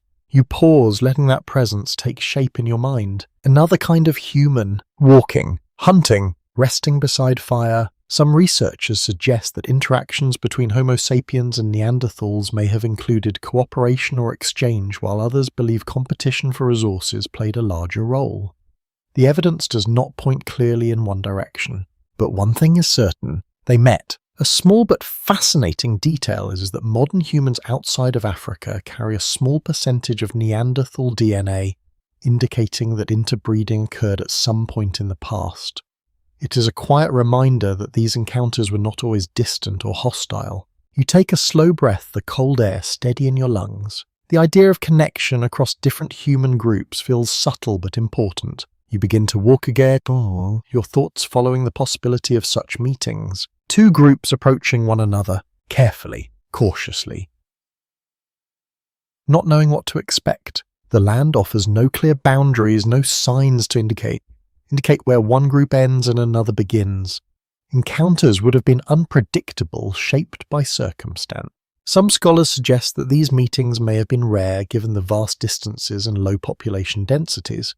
Others propose that overlap in certain regions made interaction more likely. The truth remains uncertain. You continue forward, the snow compressing softly beneath your feet, your attention moving between the imagined past and the present moment. You begin to think about how knowledge might have been shared if it was shared at all. Different tool styles, different hunting techniques, different ways of responding to the environment. Would these have been observed and learned from one another, or kept separate? There is no clear answer, but the possibility lingers. You pause again, looking out across the darkened land. It feels wide, open, capable of holding many stories at once. You take another step, your movement slow and steady. The idea that humans were not always alone adds a quiet depth to this journey. It suggests that what you see now, this solitary walk through a frozen world, is only part of a larger picture. There were others, different yet similar, moving through the same cold, facing the same challenges. You imagine a moment of quiet observation. One group watching another from a distance, hidden slightly by the shape of the land. Not approaching, not retreating, just watching, learning, understanding. A lesser-known observation is that certain archaeological sites show changes in tool styles over time, which some researchers interpret as possible signs of cultural exchange or influence between different groups. You walk slowly, letting that idea settle. Influence, adaptation, change. Nothing here remains entirely fixed. Even the people themselves evolve, shift, respond to the world around them. You take a slow breath, the cold air steady and calm. Then you continue forward. The presence of other human groups, even if distant in time, adds a layer of quiet complexity to this world. It reminds you that human history is not a single path, but a weaving of many paths crossing and diverging in ways that are not always visible. You notice your footsteps again, the steady rhythm grounding your movement. Step, pause, step again, and within that rhythm you begin to sense something deeper. Not just survival, not just adaptation, but continuity. A thread that connects different human lives across time, even when they are separated by distance, by difference, by uncertainty. You move forward into the night, carrying that awareness with you. The frozen land stretching quietly ahead, holding the memory of those who walked here before in forms both familiar and slightly different. You move forward beneath the quiet sky, the idea of other human groups still resting gently in your thoughts. The cold feels steady, almost familiar now, as if your body has begun to accept its presence rather than resist it. The land stretches on, pale and silent, and as you walk, your attention settles more fully on the differences and similarities between those who once shared this world. You imagine standing between two groups. On one side, people much like you. On the other, those with a slightly different form. Neanderthals and Homo sapiens did not look exactly the same, though at a distance you might not immediately notice. Up close, the differences become clearer. Neanderthals tended to have broader shoulders, shorter limbs, and strong, compact bodies that were well suited to retaining heat in cold climates. Their faces were shaped differently too, with prominent brow ridges and wider noses, features that may have helped warm the air before it entered the lungs. You pause, imagining such a figure standing across from you. Not unfamiliar, just different. Around 20,000 years ago, Neanderthals had already vanished from most regions, but their long presence shaped the environments and the stories that followed. For hundreds of thousands of years before that, they had adapted to the same cold conditions, developing tools, controlling fire, and moving through the landscape with skill. You take a slow breath, the cold air steady in your lungs. Then you begin to consider how these two groups compared in daily life. Homo sapiens by this time often used more varied toolkits, including smaller, more specialized implements. Bone and antler were used more frequently, allowing for finer shaping and more precise tasks. Neanderthals, on the other hand, tended to rely on larger stone tools, sturdy and effective, though perhaps less varied in form. Some researchers suggest that this difference in tool diversity may have given Homo sapiens an advantage in adapting to changing conditions. Others argue that Neanderthal tools were perfectly suited to their needs, and that their disappearance cannot be explained by technology alone. The question remains open. You begin to walk again, your steps soft against the snow. You think about how each group would have approached the same challenges. Finding food, building shelter, staying warm, raising children. The differences may have been subtle in some cases, more noticeable in others. You imagine watching them from a distance. A Neanderthal group moving across the land, their pace steady, their movements efficient. Nearby a group of Homo sapiens doing much the same, though, perhaps with slightly different tools, slightly different clothing, slightly different ways of organizing themselves. Two paths, overlapping, occasionally crossing. A small but fascinating detail comes from genetic studies which show that interbreeding did occur between these groups. This means that their interactions were not always distant or hostile. There were moments of closeness, of shared experience of connection. You pause, letting that idea settle. It changes the feeling of this world. It becomes less divided, more blended. You take another step, your gaze drifting across the horizon. The land does not belong to one group or another. It simply exists, shaped by ice and time, offering both challenge and opportunity to whoever moves through it. You begin to think about communication. If these groups met, how would they have understood one another? Language may have differed. Gestures may have filled the expressions, movement, shared attention. Understanding does not always require the same words. Some scholars suggest that communication between different human groups may have been limited, while others propose that it could have been more flexible than we assume. There is no clear answer. You continue walking, your awareness grounded in the steady rhythm of your steps. The cold remains. The wind moves gently. The stars above continue their slow, quiet presence. You begin to think about disappearance. By the time you stand here, Neanderthals are gone from this landscape. The reasons for this are still being explored. Climate shifts, competition, smaller population sizes, or a combination of factors may have played a role. Some researchers emphasize environmental changes, suggesting that rapid shifts in climate may have affected resources and habitats.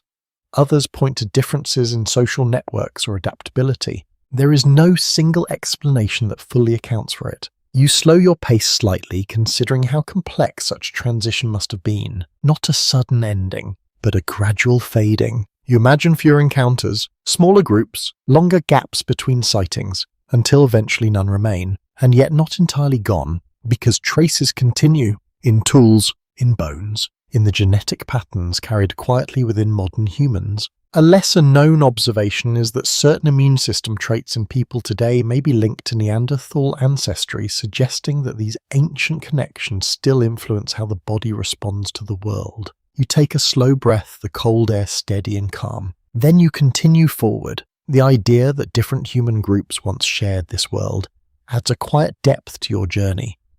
It reminds you that history is not a straight line, but a collection of overlapping stories, some continuing, some fading, all connected in ways that are not always visible. You notice your footsteps again, the soft rhythm grounding you. Step, pause, step again, and within that rhythm you carry the awareness that even in a world shaped by ice and survival, there was diversity in traction and change. You move forward into the night, the frozen land stretching quietly ahead, holding the memory of those who walked it in different forms, yet with familiar purpose. You continue walking beneath the quiet sky, the steady rhythm of your steps carrying you forward through the cold. The land feels unchanged at first glance, still open and pale, still shaped by wind and time. But your awareness begins to shift again, drawn towards something more fragile, the limits of the human body. You slow your pace slightly, noticing how even in this imagined journey, the cold presses gently against you, how your energy feels measured, how each movement requires a small but constant effort. Now imagine this not as a passing experience, but as a life lived every day. Around 20,000 years ago, survival was never guaranteed. Injury, illness, or even a small misstep could have serious consequences. The environment allowed little margin for error. You pause looking down at the ground. The snow appears soft, but beneath it the surface can be uneven, frozen, unpredictable. A fall here is not just inconvenient, it could mean pain or worse, a lasting injury. You take a careful step forward, your attention focused on balance. Early humans developed ways of moving that reduced risk. Careful footing, awareness of terrain and experience all played a role, but even with these precautions, injuries still occurred. Evidence from ancient bones shows fractures that healed over time, indicating that individuals survived long enough for recovery to take place. This tells you something important. They were not alone. You begin to walk again, your thoughts moving toward how people responded to weakness or illness within the group. In a harsh environment, it might seem that only the strongest could survive, and yet the archaeological records suggest something more complex. Individuals with injuries that would have limited their ability to hunt or travel were sometimes cared for. They were supported, given time to heal. This implies a level of cooperation that goes beyond immediate survival. You pause, letting that idea settle. Care requires effort, time, resources. It is a choice. You imagine a group slowing their pace to accommodate someone who cannot move as quickly. Others taking on additional tasks, adjusting plans. Not because it is easy, but because it matters. Some researchers suggest that this kind of care reflects strong social bonds and a shared sense of responsibility. Others point out that helping injured individuals may have had practical benefits as well, preserving knowledge and experience within the group. Either way, the result is the same. People helped each other. You take another step, the snow compressing softly beneath your foot. Your attention shifts toward illness. Not all threats are visible. Cold exposure, infection, malnutrition. These are quieter dangers, harder to see, but just as significant. You imagine a person growing weaker over time, their movements slower, their energy fading. There are no medicines as you know them today, no structured treatments, and yet people would have responded. Certain plants may have been used for their effects, though. Knowledge of this would have been limited, and based on observation, said warmth and care would have been the primary responses. A small but intriguing detail is that some remains show signs of dental wear and disease, suggesting that even basic health challenges were part of daily life. Eating tough, unprocessed foods could wear down teeth over time, making later life more difficult. You slow your pace, considering how even something as simple as eating could become a challenge. You begin to think about age. Not everyone would live long in such conditions, but those who did carried something valuable. Experience, memory, knowledge of the land, of animals, of seasons. You imagine an older individual sitting near a fire, their movements slower but their presence steady. Others might come to them not for physical strength, but for understanding. Where to go, when to move, what to expect. This kind of knowledge cannot be replaced easily. Some scholars suggest that the presence of older individuals within groups may have contributed to survival in ways that are not immediately visible. Others note that the demands of the environment would have made it difficult for many to reach advanced age. The balance between these realities remains uncertain. You take a slow breath, the cold air steady in your lungs. Then you continue walking. The idea of vulnerability stays with you, not as something to avoid, but as something that is always present, a part of life. You notice how your own steps remain careful, how your body adjusts to the terrain, how awareness becomes a form of protection. Early humans lived with this awareness constantly. Every movement mattered. Every decision carried weight, and yet life continued, not in spite of these challenges, but alongside them. You pause again, looking out across the quiet land. There are no visible signs of struggle here, no clear markers of difficulty. The landscape remains calm, almost serene. But beneath that calm there is effort, adaptation, care. You take another step, your movements steady, your thoughts grounded. The human body is both resilient and fragile, capable of enduring cold, hunger and fatigue, yet always at risk. You begin to understand that survival in this world was not just about strength. It was about balance, that balance. Knowing when to push forward, when to rest, when to help others, when to accept help. You continue walking the rhythm of your steps, soft and consistent. And within that rhythm, you carry a deeper awareness of the quiet, constant negotiation between endurance and vulnerability that shaped human life in the Ice Age. You continue forward your steps, slow and steady, the quiet rhythm of movement carrying you across the frozen land. The night feels deep and calm, but as you look ahead, something begins to change. Not suddenly, not dramatically, just a subtle shift in the shape of the horizon. You pause, narrowing your focus. In the distance, rising slowly from the earth, there is a vast pale form.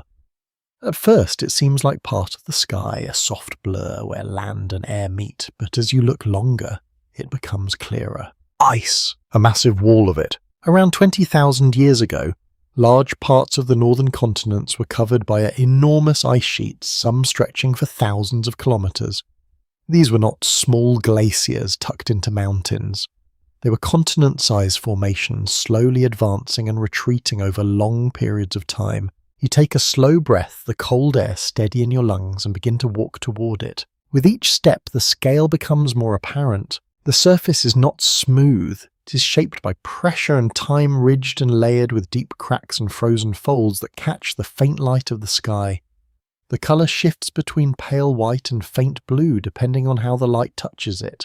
You stop at a distance, simply observing. There is a quiet weight to it, not just in size, but in presence. These ice sheets moved slowly, almost imperceptibly, yet their impact was immense. As they advanced, they reshaped the land beneath them, carving valleys, flattening terrain, pushing rocks and soil forward. Some researchers suggest that the movement of these ice masses influenced migration patterns, forcing both animals and humans to adjust their routes. Others emphasize the role of climate fluctuations, where periods of colder or slightly warmer conditions change the extent of the ice. The exact timing and behavior of these changes remain a subject of ongoing study. You take another step, your gaze tracing the surface of the ice. It feels still, but you know it is not. Even now it shifts, slowly, constantly. A small but fascinating detail is that glaciers can produce sounds as they move deep distant creaks and cracks that travel through the ice. You stand quietly listening, though here in this moment the sound is too subtle to hear clearly. Still you imagine it, a low distant echo, the sound of something vast in motion. You begin to walk along the edge, keeping a respectful distance. The ground here is different, more uneven, scattered with rocks that seem out of place. These may have been carried by the ice, transported over long distances, and left behind as it moved. The land itself tells a story, not in words, but in shapes. You notice how the terrain slopes gently away from the ice, forming a boundary that feels both natural and imposing. Beyond it, the landscape stretches out again, but the presence of the ice changes how you see everything. It becomes clear that this is not just a feature. It is a force. You continue walking your steps, careful among the scattered stones. You begin to think about how humans would have responded to something like this. It cannot be crossed easily. It cannot be ignored. It must be understood. Routes would have been shaped around it, paths bending and shifting to follow the edges of the ice rather than attempt to pass through it. Some scholars suggest that these boundaries influence where people lived and how they moved, creating corridors of movement between ice-covered regions. Others propose that as the ice advanced or retreated, these corridors change, requiring constant adaptation. Nothing here remains fixed. Everything shifts. You pause again, looking up at the towering surface. It reflects the faint light of the sky, creating a soft glow that feels almost unreal. There is a quiet beauty to it, despite its scale and coldness.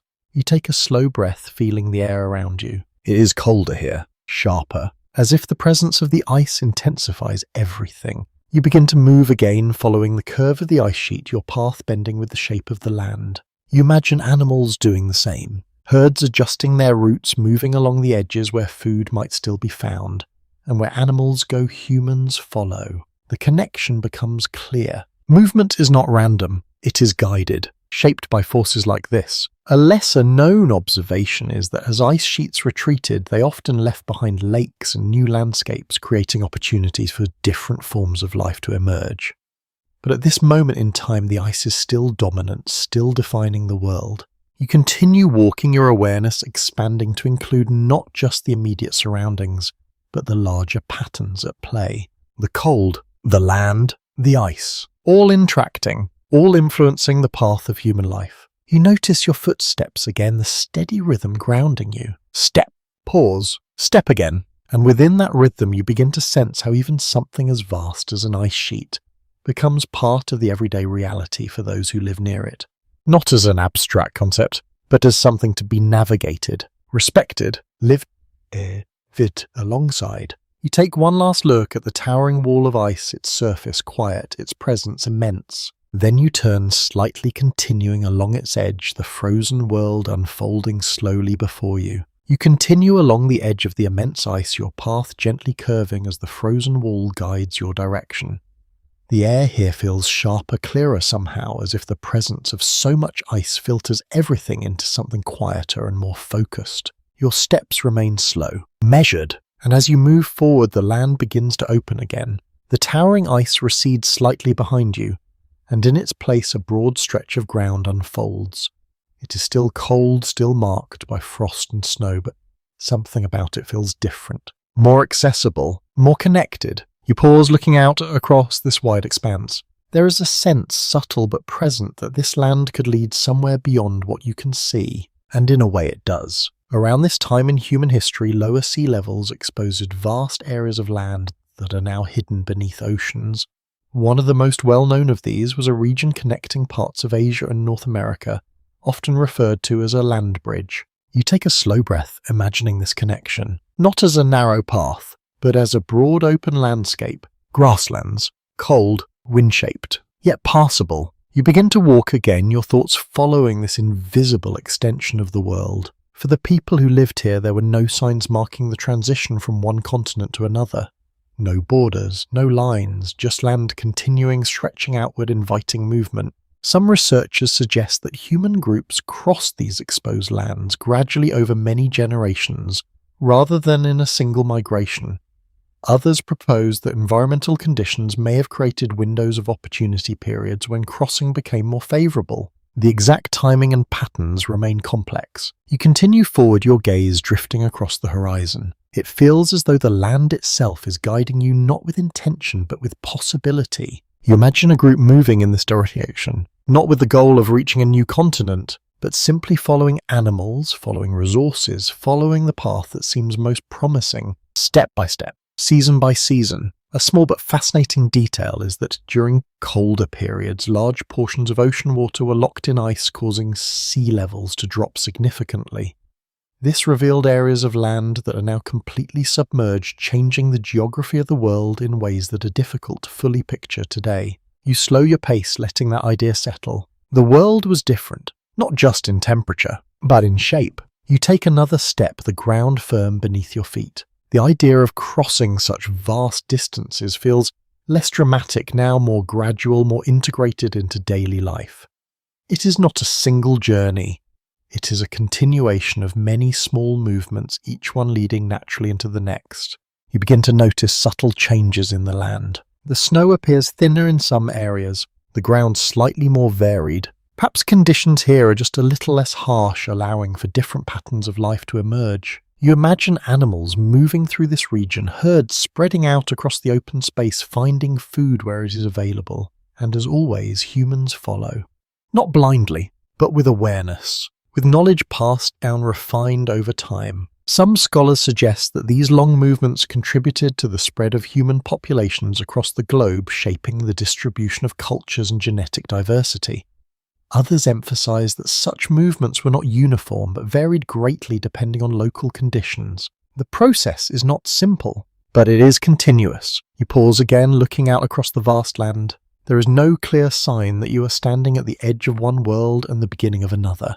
And yet that is exactly what this place represents. A quiet connection, a bridge not marked by structure but by possibility. You take a slow breath, the cold air steady in your lungs. Then you continue walking. The idea of crossing into new lands feels less like an event and more like a gentle unfolding. Each step carries you forward, not toward a known destination, but into something that becomes known through experience. You notice your footsteps again, the steady rhythm grounding you. Step, pause, step again, and within that rhythm you begin to sense how human presence spread across the world, not through sudden expansion, but through patience, through movement that felt ordinary in the moment yet carried profound consequences over time. You walk a little farther, the horizon stretching endlessly ahead. The land feels open, inviting, full of quiet potential. A lesser-known observation is that the environment in these exposed regions may have supported a variety of plant and animal life, making them more than just passageways.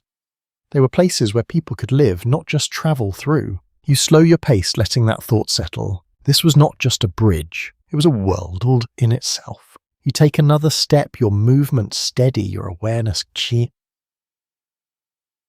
calm. Then you continue forward, the frozen land extending quietly before you, carrying with it the unseen paths that once connected distant parts of the earth. You continue across the wide open land, the quiet stretching out in every direction. The ground feels steady beneath your feet, and the horizon no longer seems like a boundary, but something that gently invites you forward. There is a sense of continuation here, as if the land itself does not end, only shifts. You walk slowly, your breath soft in the cold air, and begin to imagine what it would feel like to keep moving, not for a day or two, but across generations. Because this is how the journey unfolded. Around 20,000 years ago, and in the thousands of years that followed, human groups gradually expanded into new regions, including what we now call the Americas. This movement did not happen all at once.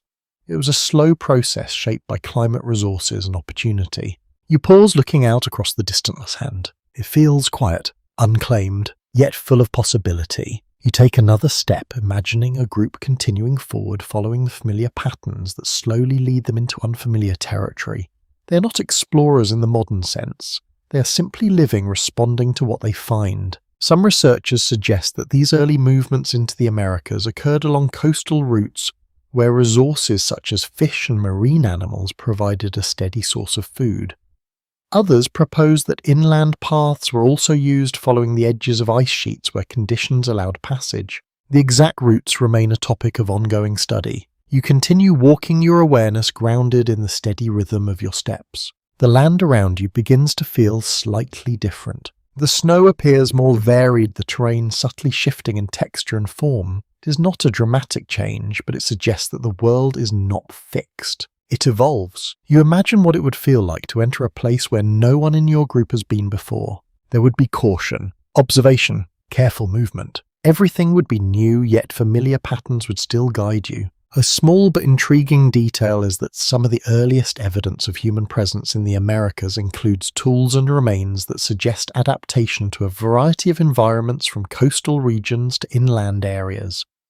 This indicates flexibility, the ability to adjust to different conditions. You slow your pace, considering how important that flexibility would have been. Not every place offers the same resources. Not every environment responds in the same way. Survival depends on the ability to notice these differences. You take a slow breath, the cold air steady and calm. Then you continue forward. You begin to think about the people making this journey. Their knowledge carried not in maps, but in memory. Their decisions shaped not by plans drawn in advance, but by what they observe in the moment. You imagine them pausing, looking out across a new landscape, asking quiet questions. Where is food? Where is shelter? Where is safety? These questions guide movement. Not ambition, not curiosity alone, but necessity. Some scholars suggest that the spread of humans into new continents led to significant changes in local ecosystems, including the decline of certain large animal species. Others argue that climate changes played a more dominant role in these shifts. The interaction between humans and environment is complex. You continue walking your steps steady, your thoughts moving gently. The idea of entering a new world feels less like a dramatic moment and more like a gradual transition.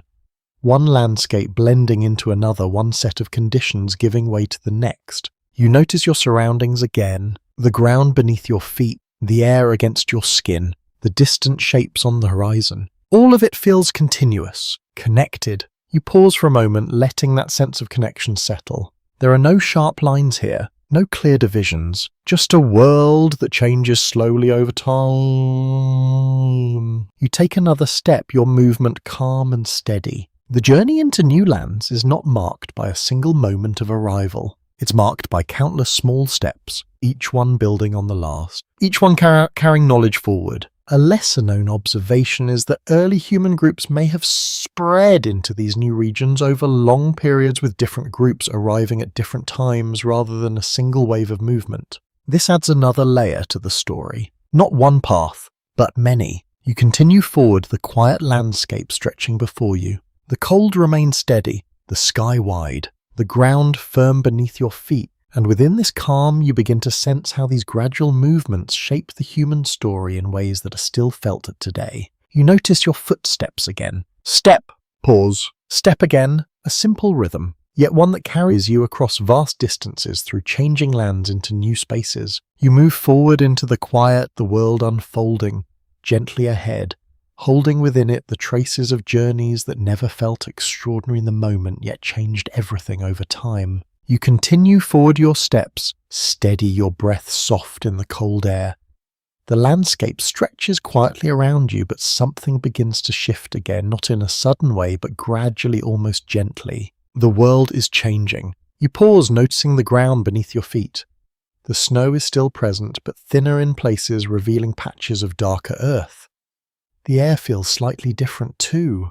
Still cold, but with a subtle softness that was not there before. It is easy to miss, but it matters. Around the end of the Ice Age, the global climate began to warm slowly. This was not a rapid transformation, not something that would be noticed in a single day or even a single lifetime. It unfolded over thousands of years, reshaping the environment piece by piece. You take a slow breath, feeling the air. Then you continue walking. As temperatures shifted even slightly, the effects spread outward. Ice sheets began to retreat in some regions. Glaciers pulled back, revealing land that had been hidden for long periods. Water flowed into new channels, forming rivers and lakes. The land began to open. You notice small signs of this as you move. The ground feels less rigid in certain areas. The patterns of snow and ice are more varied, less uniform. There is a sense of movement beneath the stillness. You imagine what this would have meant for the people living here. Change. Not sudden, but persistent. Some researchers suggest that these gradual shifts created both challenges and opportunities. As ice retreated, new resources became available, but familiar patterns also changed. Animals moved differently. Plant life expanded into new areas. Others emphasized that adaptation was not always easy. Groups that had relied on certain conditions may have needed to adjust quickly as those conditions shifted. The process was complex. You continue walking, your gaze moving across the landscape. In the distance, you notice areas where the ground appears slightly darker, perhaps where vegetation has begun to return. It is not dense, not abundant, but it is there. A beginning. You move closer, kneeling slightly to observe. Small plants push through the surface, their presence quiet but significant. These are the early signs of transformation, the first hints of a different kind of environment. A lesser-known observation is that as climates warmed, ecosystems changed in ways that were not always predictable. Some species thrived in the new conditions while others declined.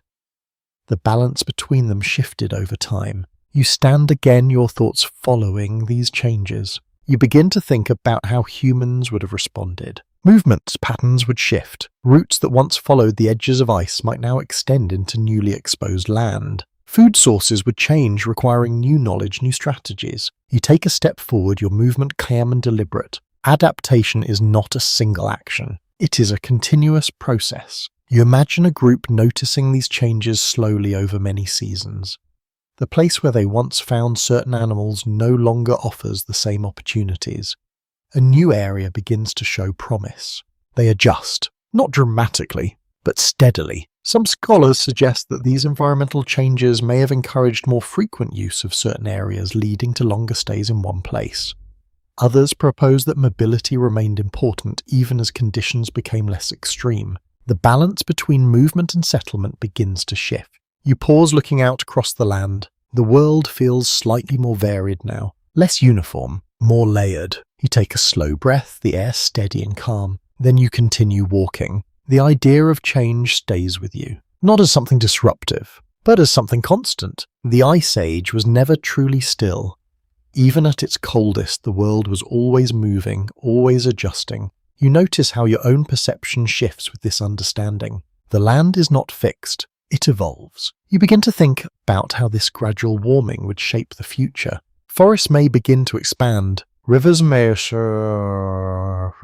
grow, new forms of life may emerge, all of it unfolding slowly, quietly. You take another step, the snow compressing gently beneath your foot. The cold is still present, but it feels less absolute now, as if it no longer defines everything. You look ahead, the horizon still wide, still open. But now there is a sense that what lies ahead may be different from what lies behind. A transition. Not marked by a single moment, but by countless small changes. You continue forward your steps, steady, your awareness to calm. And within that quiet movement, you begin to sense how the end of the Ice Age was not an ending at all, but the beginning of something new, something that would slowly reshape the world and the lives within it. You continue across the slowly changing land, your steps steady, your awareness tuned to the quiet differences unfolding around you.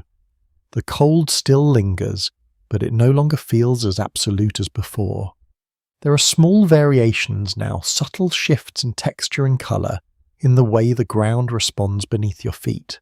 And as you walk, your thoughts turn once more to the animals that shared this world. The great ones. The heavy, slow-moving shapes you saw earlier on the horizon. Mammoths, giant bison, woolly rhinoceroses, creatures that once defined these landscapes. You pause, looking out across the open expanse, imagining those herds again moving in quiet, deliberate patterns. For thousands of years they thrived here, adapted to the cold shaping the environment with their presence. And yet over time many of them disappeared. The question of why this happened remains one of the most discussed topics in Ice Age studies. You take a slow breath, the cold air steady and calm. Then you begin to walk again. One line of thought suggests that as the climate warmed and environments changed, these large animals struggled to adapt. The grasslands they depended on shifted, forests expanded in some regions, and the balance of ecosystems changed. Another perspective places more emphasis on human activity. As people spread into new areas, hunting pressure would have increased, especially on large, slow-reproducing animals. Even a small increase in hunting could have had significant effects over time. There are also ideas that combine both factors, suggesting that climate change and human presence together created conditions that were difficult for these animals to survive. The evidence does not point to a single cause. Instead, it offers a complex picture. You continue walking, your gaze moving across the land. It feels quieter now, not empty, but different. You imagine what it would feel like to notice these changes over time. Perhaps not in a single moment, but gradually. Fewer animals in certain areas, longer distances between herds, a shift that is felt more than clearly seen. A small but interesting detail is that some species like the woolly mammoth survived longer in isolated regions such as certain islands long after they had disappeared from mainland areas. This suggests that local conditions played an important role in their survival. You slow your pace, letting that idea settle. Isolation, change, adaptation. You take another step, the snow compressing softly beneath your foot. The disappearance of these animals would not have been just an ecological event. It would have affected human life directly. Less large game, different hunting strategies, new sources of food. You imagine a group adjusting to this shift, observing the land, noticing the absence, responding. Some scholars suggest that humans became more flexible in their diets as large animals became less common, relying more on smaller game fish and plant resources. Others point out that this transition may have been gradual and varied across regions. The pattern is not uniform. You pause again, looking out across the horizon. There is a quiet stillness here, but within it there is change. You begin to think about how the presence of these animals once shaped the world, their movement across the land, their feeding patterns, their role in maintaining open grasslands. Without them, the environment itself begins to shift. A lesser-known observation is that large herbivores can influence vegetation patterns by grazing and trampling, helping maintain certain types of ecosystems. Their absence can lead to changes that ripple outward over time. You take a slow breath, the air steady and calm. Then you continue walking. The idea of loss enters your awareness, not in a dramatic way, but quietly still, a gradual fading, a change that becomes noticeable only when you look back. You notice your footsteps again, the soft rhythm grounding you. Step, pause, step again. And within that rhythm, you begin to sense how closely connected human life was to the animals around it.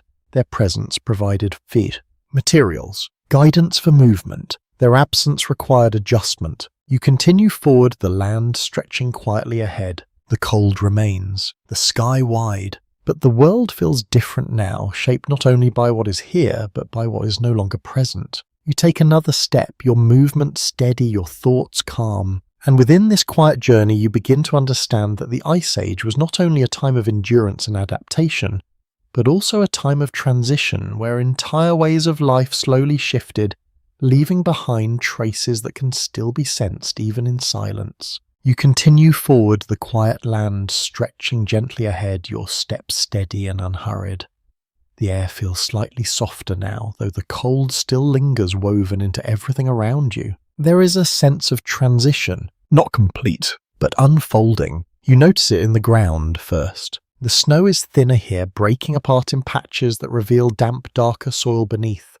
As you step, the surface gives just a little more, no longer as rigid as before. Water. You pause looking ahead and you begin to hear something faint, a sound that was not present earlier. Soft, continuous. You move toward it, your steps careful, your attention focused. And then you see it. A narrow stream cutting its way through the land, its surface reflecting the pale light of the sky. It moves slowly, quietly, but with purpose. Around the end of the Ice Age, as temperatures rose, melting ice began to feed countless little rivers and streams, reshaping landscapes in ways both subtle and profound. Water became more present, more dynamic, carving paths that would eventually define entire regions. You kneel slightly, watching the flow. The water is clear cold, moving around small stones and uneven edges. It does not rush. It simply continues. A small but revealing detail is that these early waterways would have attracted both animals and humans, creating natural gathering points where resources became easier to find. You take a slow breath, the air carrying a faint hint of moisture now. Then you stand again. You begin to imagine how this change would affect daily life. Water brings opportunity. Fish, plants, animals that come to drink. It changes how people move, where they stop, how long they remain. You step carefully across the edge of the stream, your foot pressing into the softer ground. It leaves a deeper impression than before, the soil holding your weight for a moment before slowly settling back. The land is changing. You walk alongside the water, your pace matching its gentle movement. You notice small signs of life along its edges, sparse vegetation, low-growing plants that seem to thrive in the damp conditions. It is not abundant, not yet, but it is more than what you saw before. Some researchers suggest that as environments became more varied, human diets also diversified, incorporating new food sources made available by changing ecosystems. Others propose that this transition was uneven, with some regions changing more quickly than others. The process is not uniform. You pause, watching the water again. It reflects the sky above, creating a soft mirror that shifts with each small movement.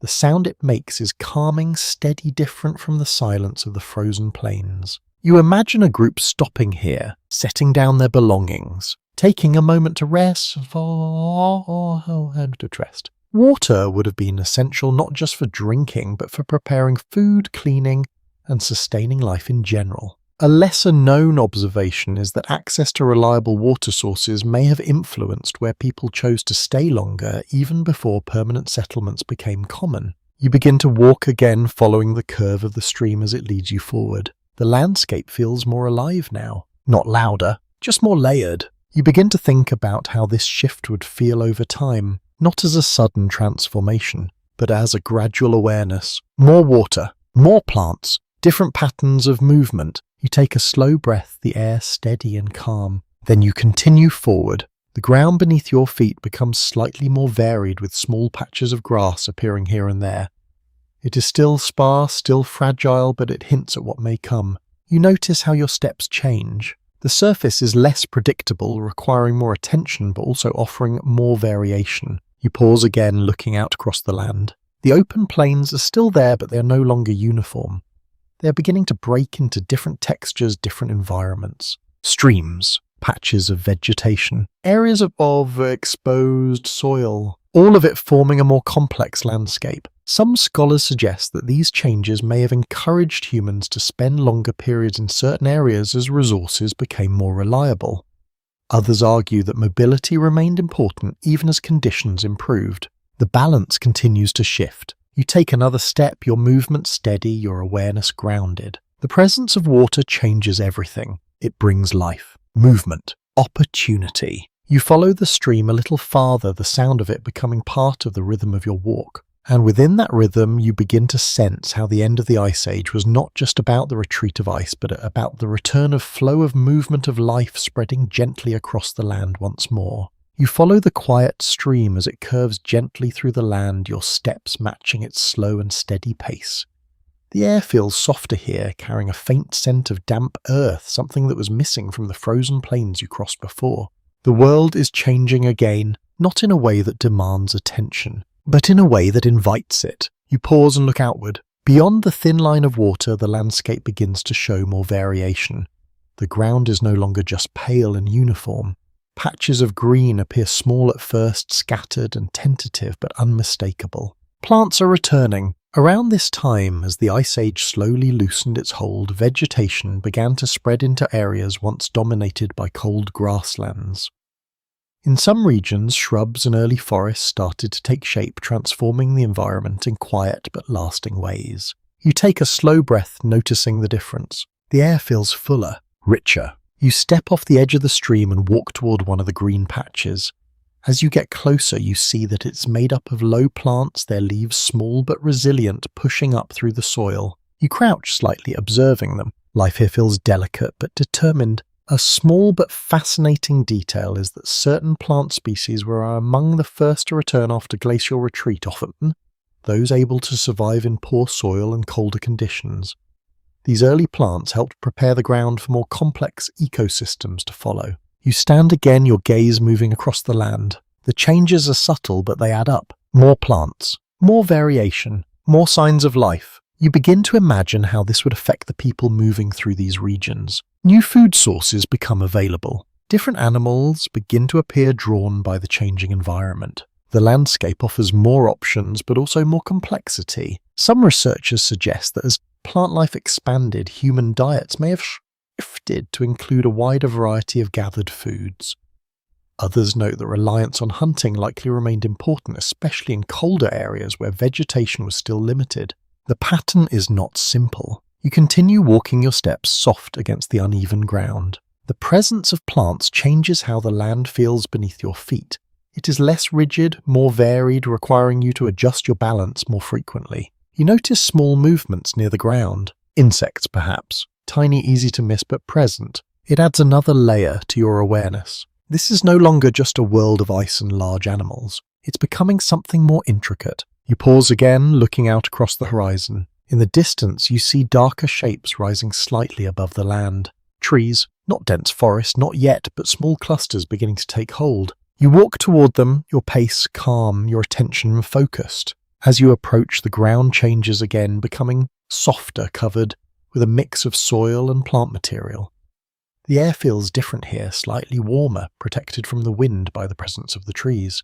You step among them. The sound of the wind softens. The light shifts, filtered through branches. It creates a quiet, enclosed feeling very different from the open plains. A lesser-known observation is that early forested areas would have provided new types of shelter and resources, but also new challenges such as reduced visibility and different animal behavior. You stand still for a moment, letting the change settle around you. The environment feels more complex, more layered. You begin to think about how humans would have adapted to this. Movement patterns would shift, hunting strategies would change, knowledge of plants would become more important. Some scholars suggest that these environmental changes contributed to the development of new ways of living, eventually leading toward more settled lifestyles. Others caution that this process was slow and varied, with many groups continuing to move regularly. The transition is gradual. You take a slow breath, the air steady and calm. Then you step forward again. The trees around you are small, but their presence marks a turning point. The world is no longer dominated by ice alone. It is becoming something more diverse. You notice your footsteps, again the soft rhythm grounding you. Step, pause, step again. And within that rhythm, you begin to sense how these small changes repeated across vast areas and long periods of time reshape the entire planet. You move forward through the sparse trees, the stream still nearby, the land opening and closing in gentle patterns. The Ice Age is not gone, but it is loosening, and in its place something new is quietly taking shape. You move beyond the small cluster of trees, the filtered light fading as the land opens once more. The ground feels softer here, less rigid than before, shaped by moisture and new growth. Each step presses slightly deeper, leaving clearer impressions behind you. The world continues to change, not abruptly, but steadily. You walk forward, your pace calm, your attention drawn to the subtle patterns forming around you. The stream you followed earlier widens slightly in the distance, branching into smaller channels that weave across the land. Water is spreading, and with it life. Around this time, as climates became more stable in certain regions, some human groups began to spend longer periods in one place. This did not mean permanent settlements in the modern sense, but it marked a shift toward more repeated use of specific locations. You pause, looking ahead. There is a natural rise in the ground, slightly elevated above the surrounding area. It would offer a better view, perhaps a drier surface protection from the flooding. You walk toward it, your steps careful on the uneven terrain. At the top you stop. From here, the landscape feels different, more structured, not by human design, but by natural features. Water flowing in predictable paths, vegetation clustering in certain areas, open spaces remaining between them. You imagine a group arriving here, not for a single night, but for longer, days, perhaps weeks. There would be reasons: reliable water, access to food, a vantage point, a sense of familiarity. A lesser-known observation is that some archaeological sites show layers of occupation, indicating that people return to the same place multiple times over many years. These locations may have become important within the seasonal patterns of movement. You take a slow breath, the air carrying a faint mix of moisture and earth. Then you begin to imagine what staying here might feel like. Not constant movement, but pause. You picture a group settling into a rhythm. Tasks spread out across time rather than compressed into a single moment. Tools being made with less urgency. Food prepared with a sense of continuity. You notice how your own movement slows as you imagine it. The pace changes. You step carefully across the rise, your gaze scanning the area. There are signs that this place could support repeated visits. Flat ground. Nearby water. Access to both open land and patches of vegetation. It offers balance. Some researchers suggest that as environments became more predictable, humans may have begun to rely more on certain locations, returning to them regularly. Others argue that mobility remained essential, with groups continuing to move frequently, even as conditions improved. The shift is gradual. You walk down the other side of the rise, your steps soft against the ground. The idea of staying longer in one place changes how you see everything. The land is no longer just something to pass through. It becomes something to know, to remember. You imagine small adjustments being made over time. A place where tools are often shaped. A spot where fires are regularly built. Areas where waste is discarded. Patterns begin to form, not permanent structures, but traces of repeated life. A small but intriguing detail is that some sites show evidence of organized spaces where different activities took place in specific areas. This suggests a growing awareness of how to use space efficiently even without fixed buildings. You pause again, looking out across the land. The openness remains, but it feels different now, more connected to human presence. You take a slow breath, the air steady and calm. Then you continue walking. The idea of longer stays leads your thoughts towards something else. Time. When movement slows, time feels different. Less about immediate survival, more about continuity. You imagine a group spending several days in one place, watching the same stretch of land, noticing small changes. The way light shifts across the ground, the movement of animals at certain times, the growth of plants. These observations build knowledge, and that knowledge builds stability. You take another step, your movement steady, your awareness grounded. Today, staying in one place is normal, expected. Here it is a gradual development, a response to changing conditions, not a sudden decision, but a slow adjustment. You notice your footsteps again, the rhythm soft and consistent. Step, pause, step again. And within that rhythm, you begin to sense how human life is beginning to shift. Not away from movement entirely, but towards something more balanced. Movement and return. Exploration.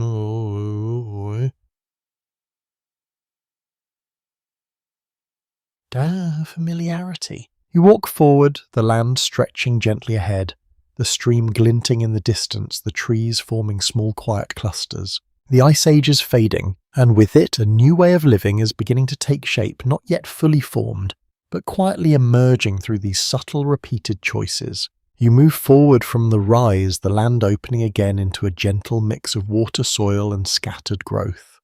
The air carries a faint warmth, now subtle but noticeable, like a quiet promise rather than a certainty. Your steps remain slow, unhurried, and as you walk, your attention begins to settle on something new. Not just finding food, but shaping it. You pause near a patch of ground where small plants grow more closely together.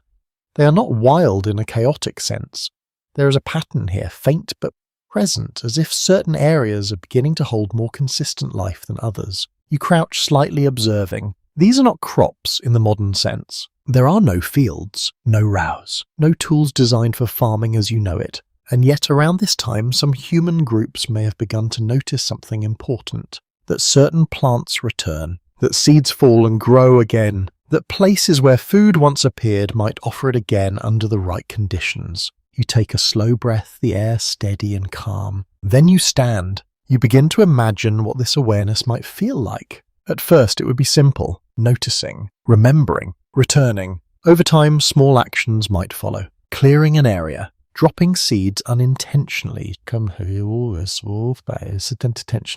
disturbing the soil in ways that encourage growth. A lesser-known observation is that early human activity may have influenced plant distribution long before formal agriculture developed.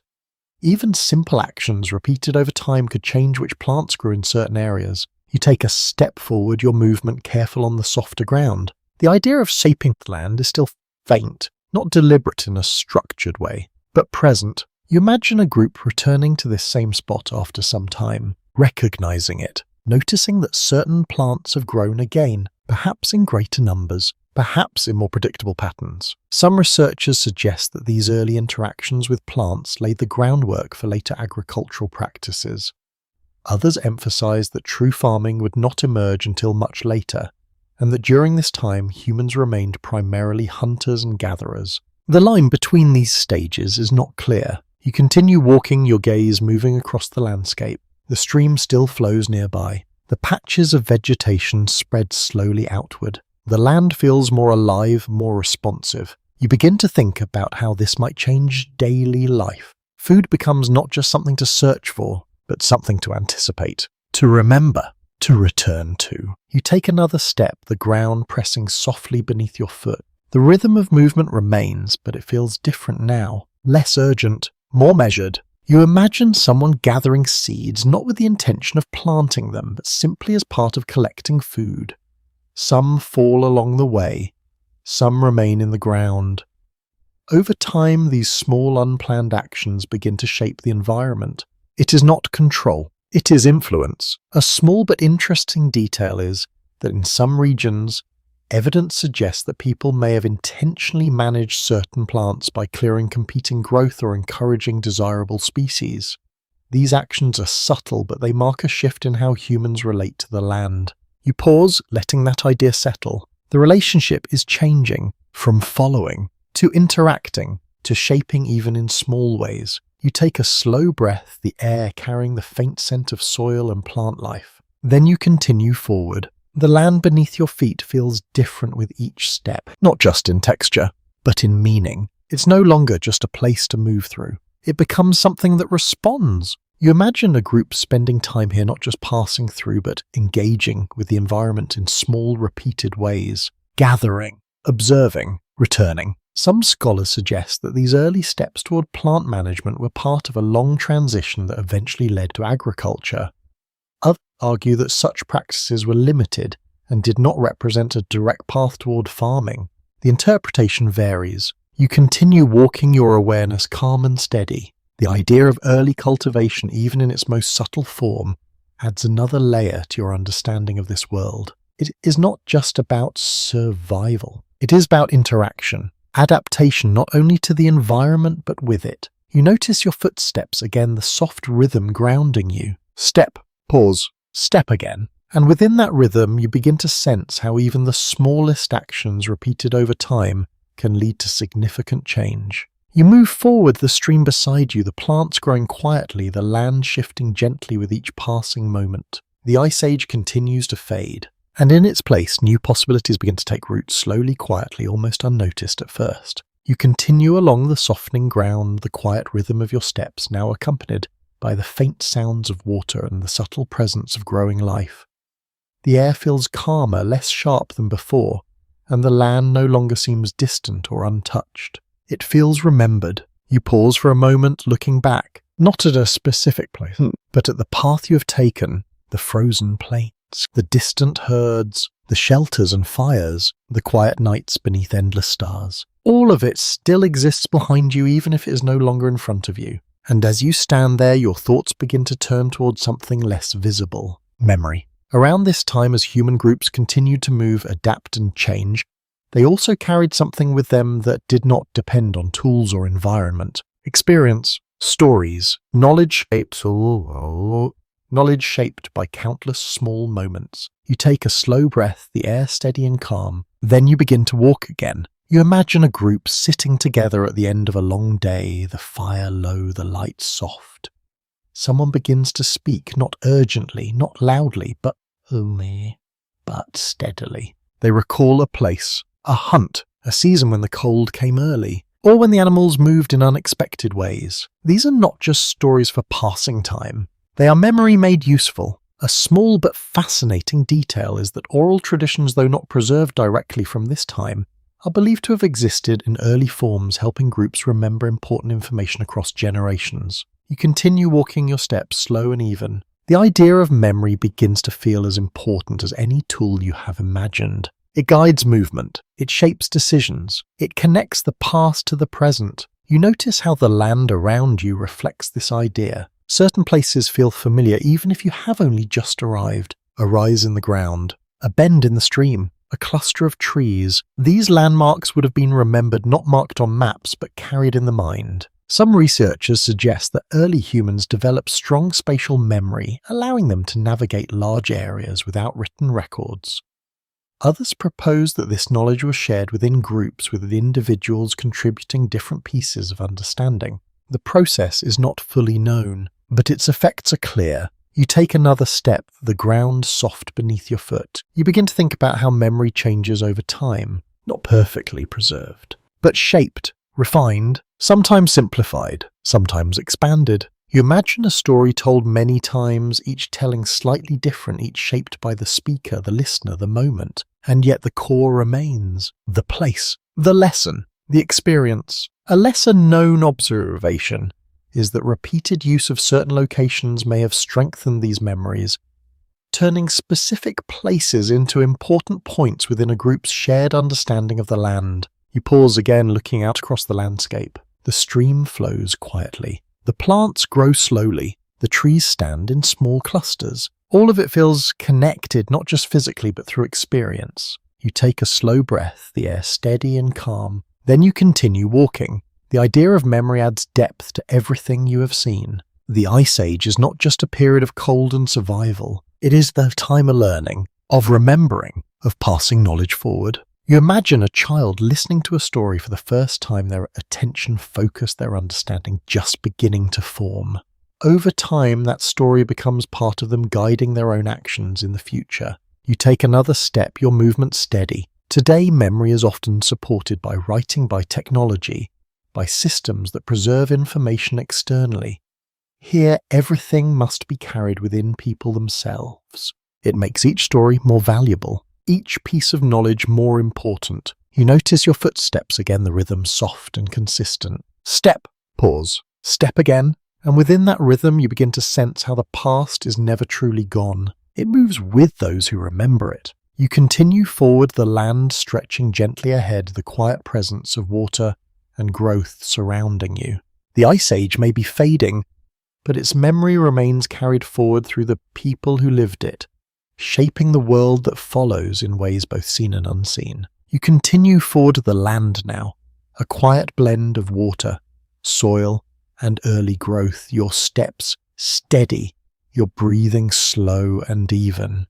The world feels softer than before, less defined by extremes, yet still shaped by long patterns that stretch far beyond what you can see. As you walk, your thoughts begin to settle on something that remains unresolved. Questions. You pause near the edge of a shallow stream, watching the water move past small stones, its surface shifting gently with each current. It feels calm, almost simple. But the past you are moving through is not simple. Even now, much of it remains uncertain. Around the Ice Age and the time that followed, scientists and historians have gathered evidence from bones, tools, landscapes, and even genetic material. These pieces offer glimpses into how humans lived, moved, and adapted, yet many details remain open to interpretation. You take a slow breath, the air steady and cool, then you begin to walk again. You think about the large animals that disappeared. Was it mostly the warming climate that changed their habitats? Or did human hunting play a larger role? Different lines of evidence point in different directions, and the full picture is still being carefully examined. You continue forward, your steps soft against the ground. You think about human movement across continents. Did groups follow a single primary route, or were there many paths taken over long periods? Some findings suggest early coastal travel, while others point to inland corridors that open between ice sheets. The answers are still being refined. You notice how the land around you holds traces but not complete stories. A fragment of stone, a change in soil, a pattern in bones. Each piece offers information, but none of them speak alone. A lesser-known observation is that advances in genetic research have allowed scientists to trace human migrations and relationships in ways that were not possible before, adding new layers of understanding to the study of this period. You pause, letting that idea settle. The past is not fixed. It is something we continue to learn about. You take another step, your awareness grounded in the present moment. You begin to think about daily life. How exactly did people organize their time? How were decisions made within groups? What did they believe beyond what can be seen in artifacts? These are questions that do not have clear answers. Some scholars suggest that much of human behavior during this time can be inferred from patterns seen in later societies. Others caution that each period is unique and that direct comparisons may not always be accurate. The balance between evidence and interpretation is delicate. You continue walking, your gaze drifting across the horizon. The land feels calm, but beneath that calm is a sense of depth, layers of time, layers of understanding. You begin to realize that what you are experiencing is not just a journey through a place, but through ideas that are still evolving. You notice the small details again, the flow of water, the texture of the ground, the pattern of plants. Each of these would leave traces, clues, but never the full story. You take a slow breath, the air steady and calm. Then you continue forward. You imagine the work of those who study this time, carefully examining remains, comparing findings, testing ideas, building understanding piece by piece. Some interpretations become widely accepted, others are revised. New evidence can shift perspectives, changing how earlier conclusions are viewed. A small but interesting detail is that even a single discovery such as a well-preserved site or an unexpected fossil can reshape existing ideas about human history. You pause again, looking out across the land. It feels both known and unknown at the same time. You've seen so much, and yet there is always more beneath the surface. You take another step, your movement steady. The idea of uncertainty does not feel unsettling here. It feels natural. Natural, part of the process. You begin to understand that the Ice Age is not just a fixed chapter in history. It is an ongoing conversation between evidence and interpretation, between past and present. You notice your footsteps again, the soft rhythm grounding you. Step, pause, step again, and within that rhythm you carry a quiet awareness that understanding the past is not about finding one final answer, but about exploring possibilities, refining ideas, and accepting that some questions may remain open. You continue forward, the land stretching gently ahead, holding its quiet mysteries as it always has. You continue along the gentle curve of the land, the stream now a quiet companion at your side. the ground soft and varied beneath your feet. The cold still lingers, but it feels balanced now, part of a wider environment that no longer depends on extremes alone. As you walk, your thoughts begin to turn inward, towards something closer. Not the land, not the past, but you. You pause for a moment, looking down at your hands, imagining them in this world. The same shape, the same movement, different surroundings, different tools, different knowledge, but the same basic form. It is a quiet realization that the people who lived here were not distant in the way you might expect. They were like you. Around 20,000 years ago, Homo sapiens had already developed many of the traits that define modern humans today. Physically, there was little difference. The same skeletal structure, the same capacity for movement, the same general abilities. You take a slow breath, the air steady and calm. Then you begin to walk again. You think about the skills you have seen along this journey. Making tools, building shelter, using fire. Observing the land. These are not abstract abilities. They are human ones. You imagine yourself learning them slowly through repetition, through guidance, through experience. At first uncertain, then gradually more confident.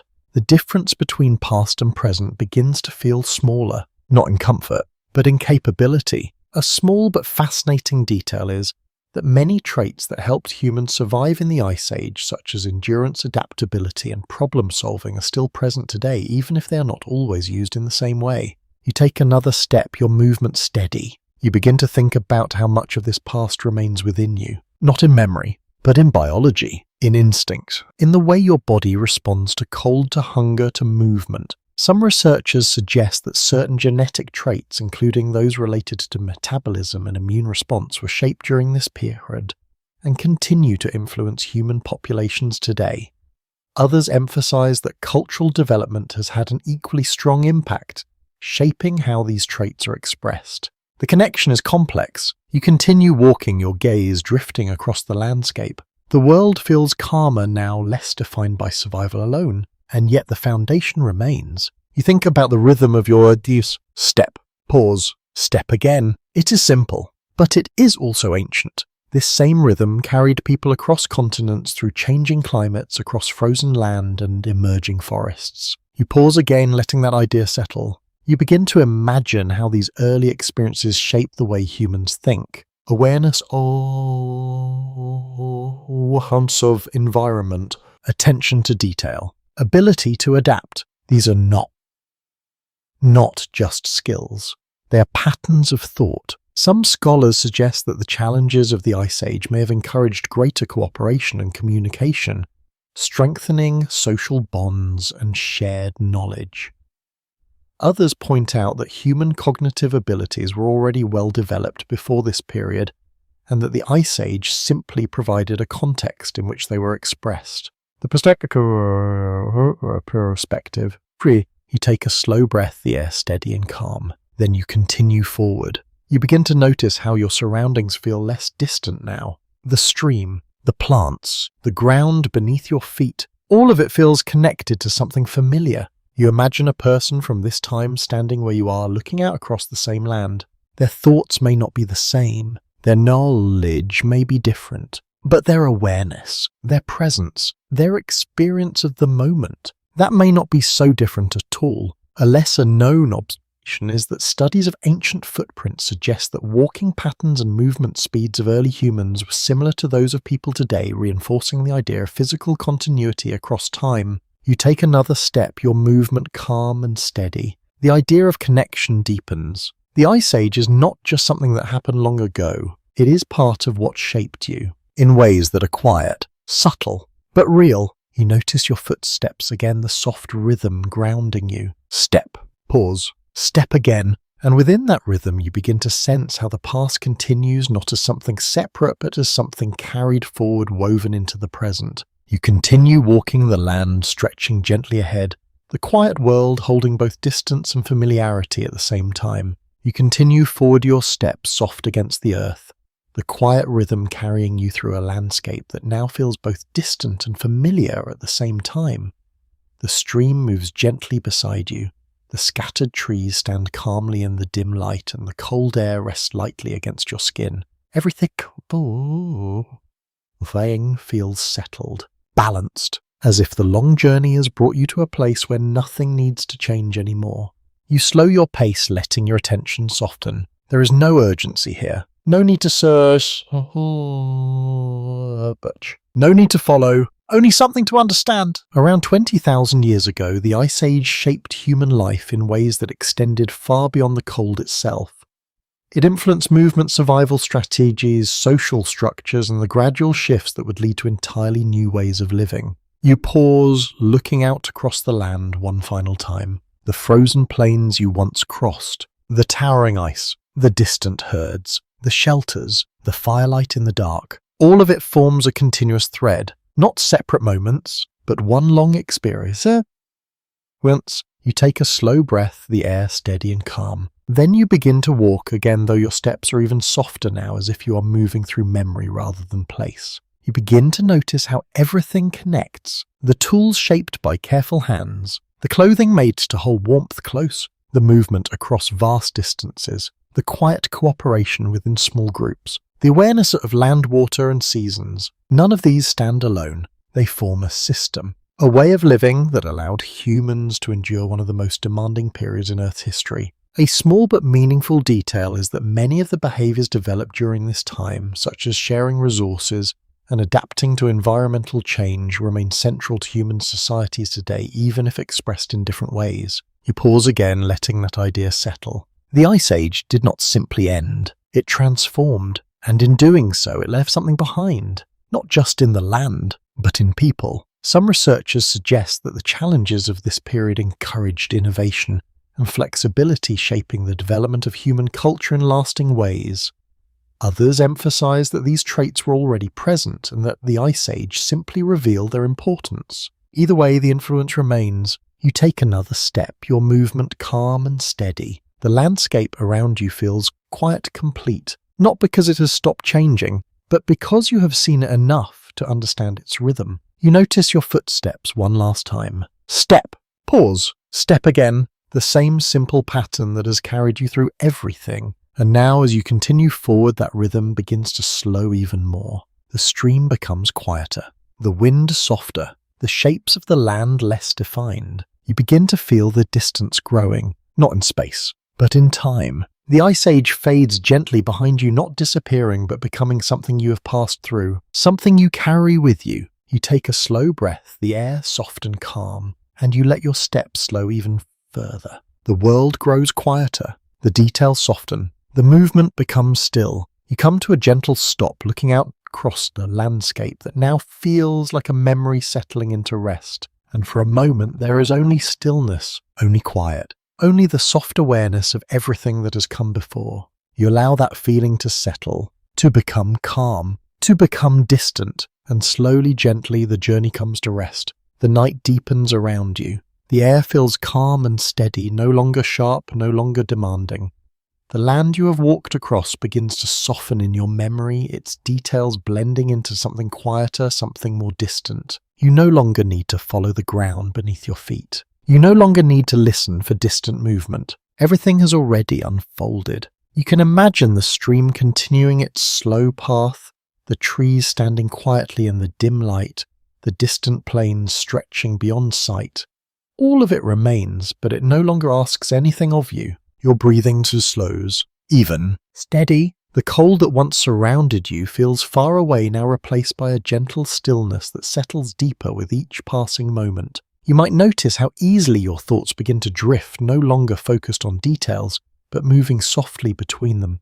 A memory of firelight, the sound of wind across snow, the quiet presence of others sitting close in the dark. These images come and go without effort. There is no need to hold on to them, no need to follow them. They simply pass, like the slow movement of time itself. And as they fade, what remains is a calm awareness, a sense that everything continues even without your attention. The Ice Age, the people, the land, all of it, part of a much larger story that stretches far beyond any single moment. You rest within that thought, quiet, still, and as the last traces of the journey soften and fade, you find yourself drifting gently into rest, carried by the same slow rhythm that has guided you all along. Sweet dreams.